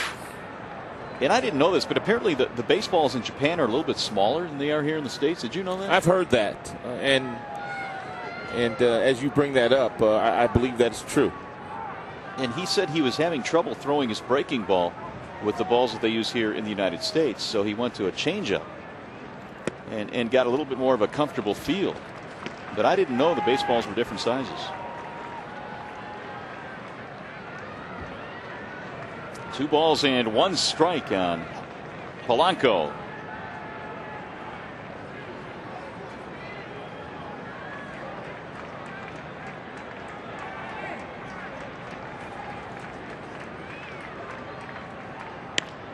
That's pulled in the air toward left.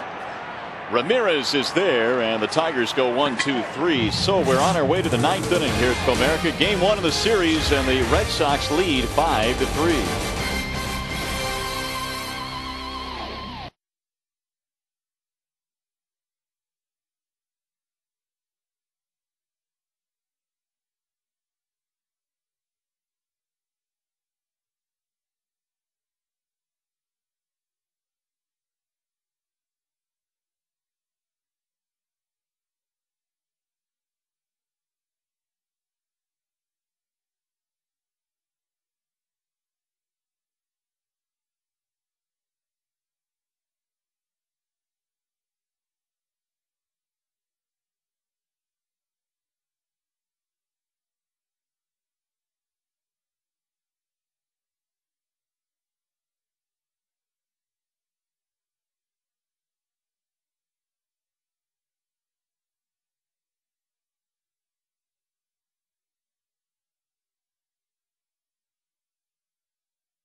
Because Thames had a big 2-run pinch hit single to draw him closer. Well, Marcus Thames came in as a pinch hitter and got a little fastball outside, and because of velocity only around 82, 83 on that pitch, Marcus was able to pull that ball to left and driving in a couple of huge runs. And pulled the Tigers to within a 5-3 score. It remains a 2-run spread as we head to the 9th inning, and the Tigers have made a change. They will bring in Todd Jones to pitch the 9th. And Todd Jones, 12th appearance this year. He's perfect in save opportunities, but they have not been able to get the ball to him all that often this year in those types of situations.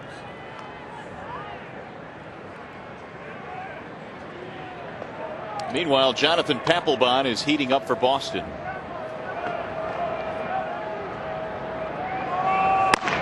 And for the Red Sox, Dustin Pedroia leads off the 9th inning.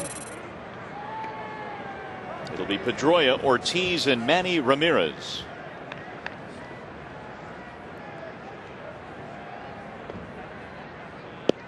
Strike one from Jones. 5 runs, 10 hits for the Red Sox. Tigers have 3 runs, 5 hits.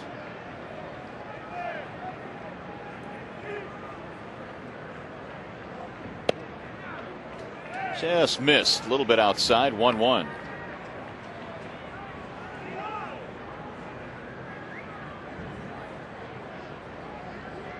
Pedroia had a big double back in the 7th. That came with 1 out. He then scored when Ortiz singled him home. 1-2.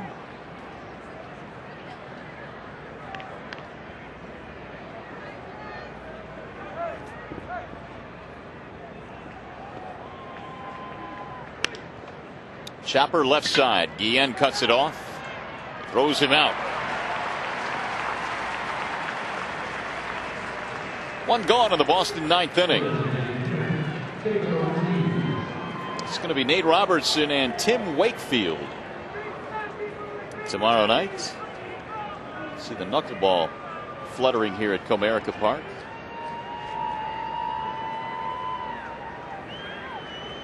Here's Ortiz, RBI single and a walk tonight. Big Papi has knocked in 25 this year, and he looks at a Jones fastball away, 1-0. That's a lot of runs driven in already for a guy that got off to the kind of start that he got off to.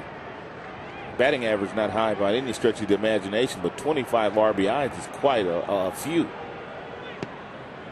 Well, he's picked up the pace in recent games. When we saw him in Boston, he was extremely frustrated offensively. He just could not get anything going.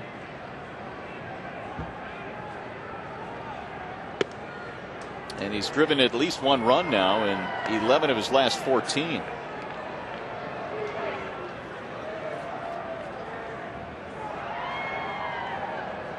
Three balls, no strikes on Ortiz.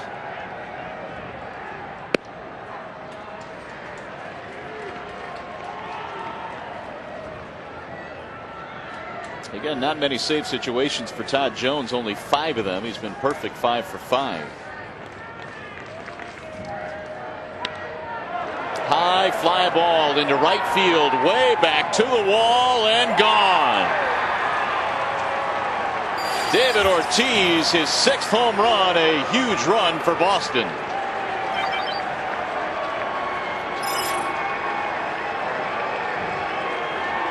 His 2nd RBI of the night as well.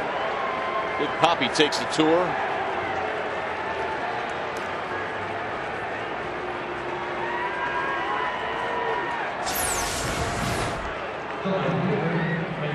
And the more you watch Boston, you realize just how talented they are and the kind of pitches that they sit on. Was that a changeup? I think it might have been. Because usually Jones throws cut fastballs and an occasional breaking ball, but I think that may have been a changeup. Well, it's sitting in the seats right now. There's a bouncer to second base. Polanco throws him out. 2 gone.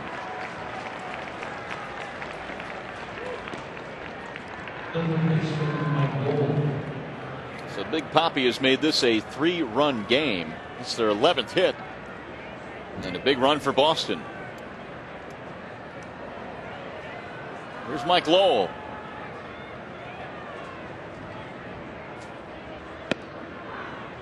Strike one. Big night for Mike Lowell. Triple short of the cycle. That's popped up. Shallow center field.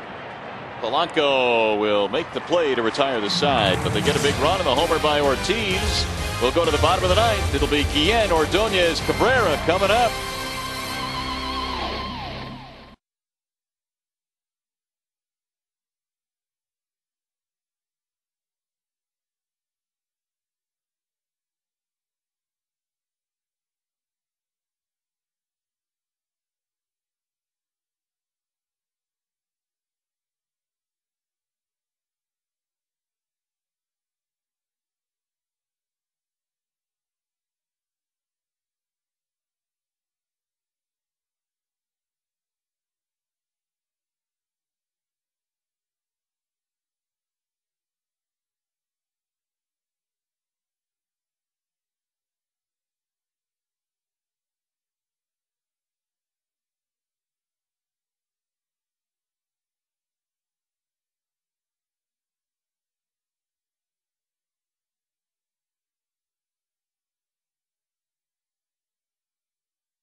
Boston picked up another run in the David Ortiz home run, and Jacoby Ellsbury has moved over to left field.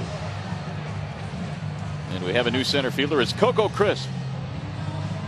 So they tighten up the defense here, up by 3 going to the bottom of the 9th inning. Jonathan Papelbon is on now for the Red Sox. He's been perfect as well in his opportunities to get saves this year. He's 9 for 9, earned run average of 1.76. And he can be dominant. 21 strikeouts in 15 in the third innings against just 1 walk. A very intimidating presence on the mound. His pitching has been outstanding since becoming the closer for the Boston Red Sox. And he will be guarding a 3-run lead here as we go to the bottom of the 9th inning. The Tigers will have the middle of their lineup, though. They showed some signs of life in the 7th inning. And they're down to their final swings here tonight. It'll be Guillen to lead things off against Jonathan Papelbon.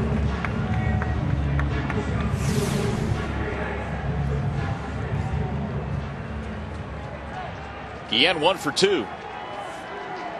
He had an infield hit. He's also walked a couple of times.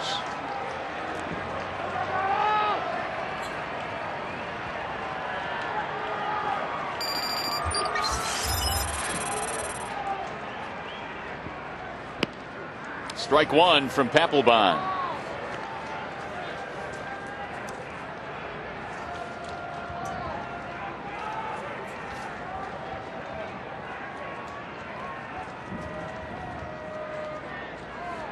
Papelbon has pitched 7 1/3 scoreless innings in his last 7 games. That has lowered his ERA quite a bit.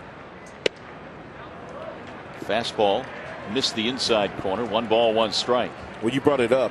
Since becoming their closer, he has been very consistent in that regard.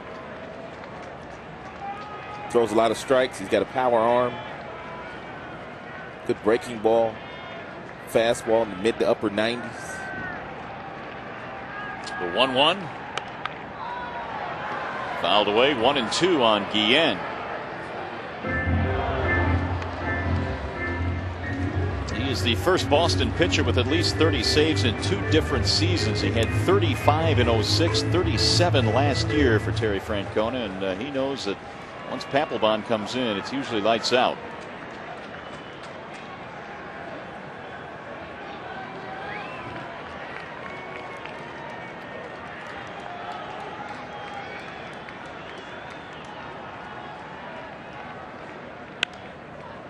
That's popped up. Shallow left. Lugo is back. One gone.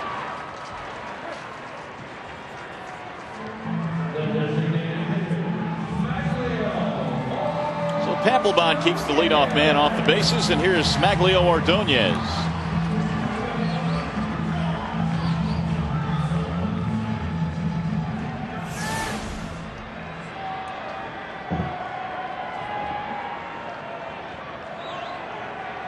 Ordonez 0 for 3.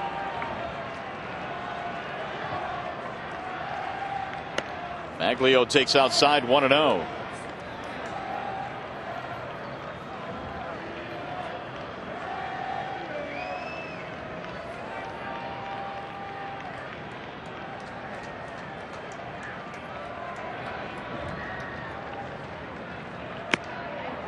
He threw that one by him at 95. Papelbon has 21 relief strikeouts this year. He doesn't mess around.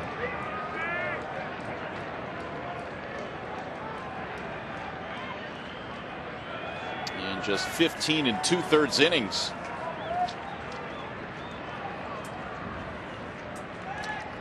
Now the 1-1 pitch. 1-2.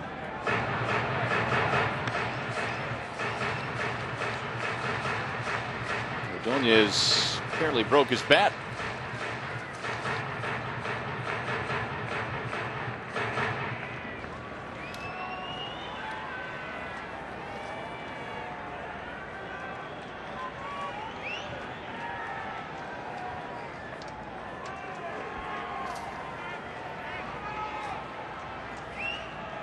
Ordonez down to the count, 1-2.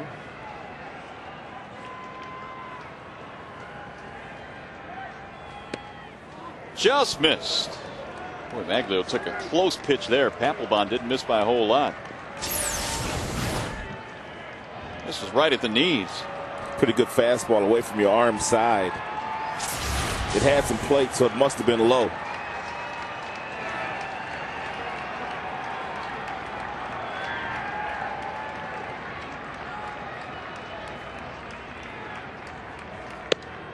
That one was a little bit off the plate.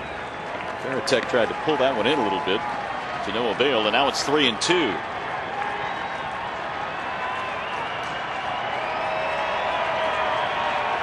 Cabrera waiting on deck. Tigers need a couple of runners. They're down 3 in the 9th. And the 3-2. In the air to right field. Long run for Drew. He's going to get there, though. 2 gone.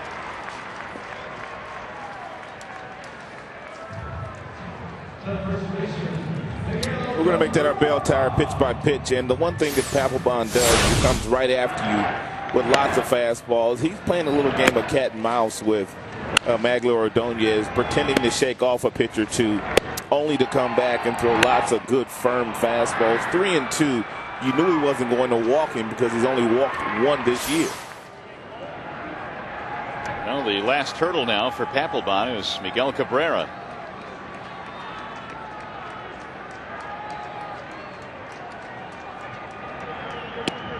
Down the middle it comes, strike 1.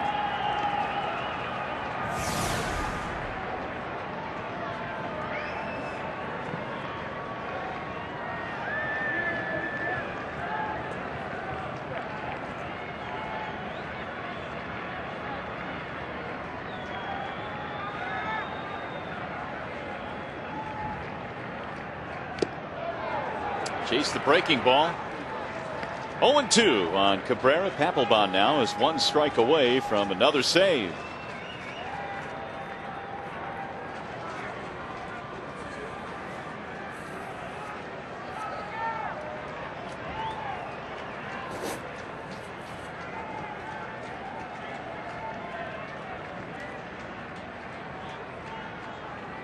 Here comes the 0-2.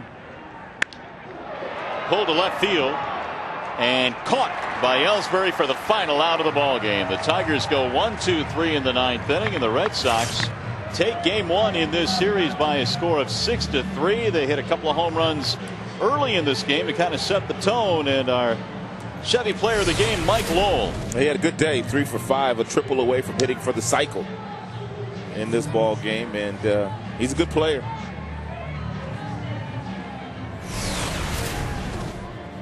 So there are the final totals as Terry Francona's team comes to town, posts 11 hits, and the Red Sox win for the 21st time this year. Tigers now drop to 14-19. Final score, Red Sox win at 6-3. Don't go away. We'll have much more on this game. We'll be sending it to Mickey York for the postgame edition of Tigers Live, presented by your local Chrysler, Dodge, and Jeep dealers. And Tigers Live begins right now.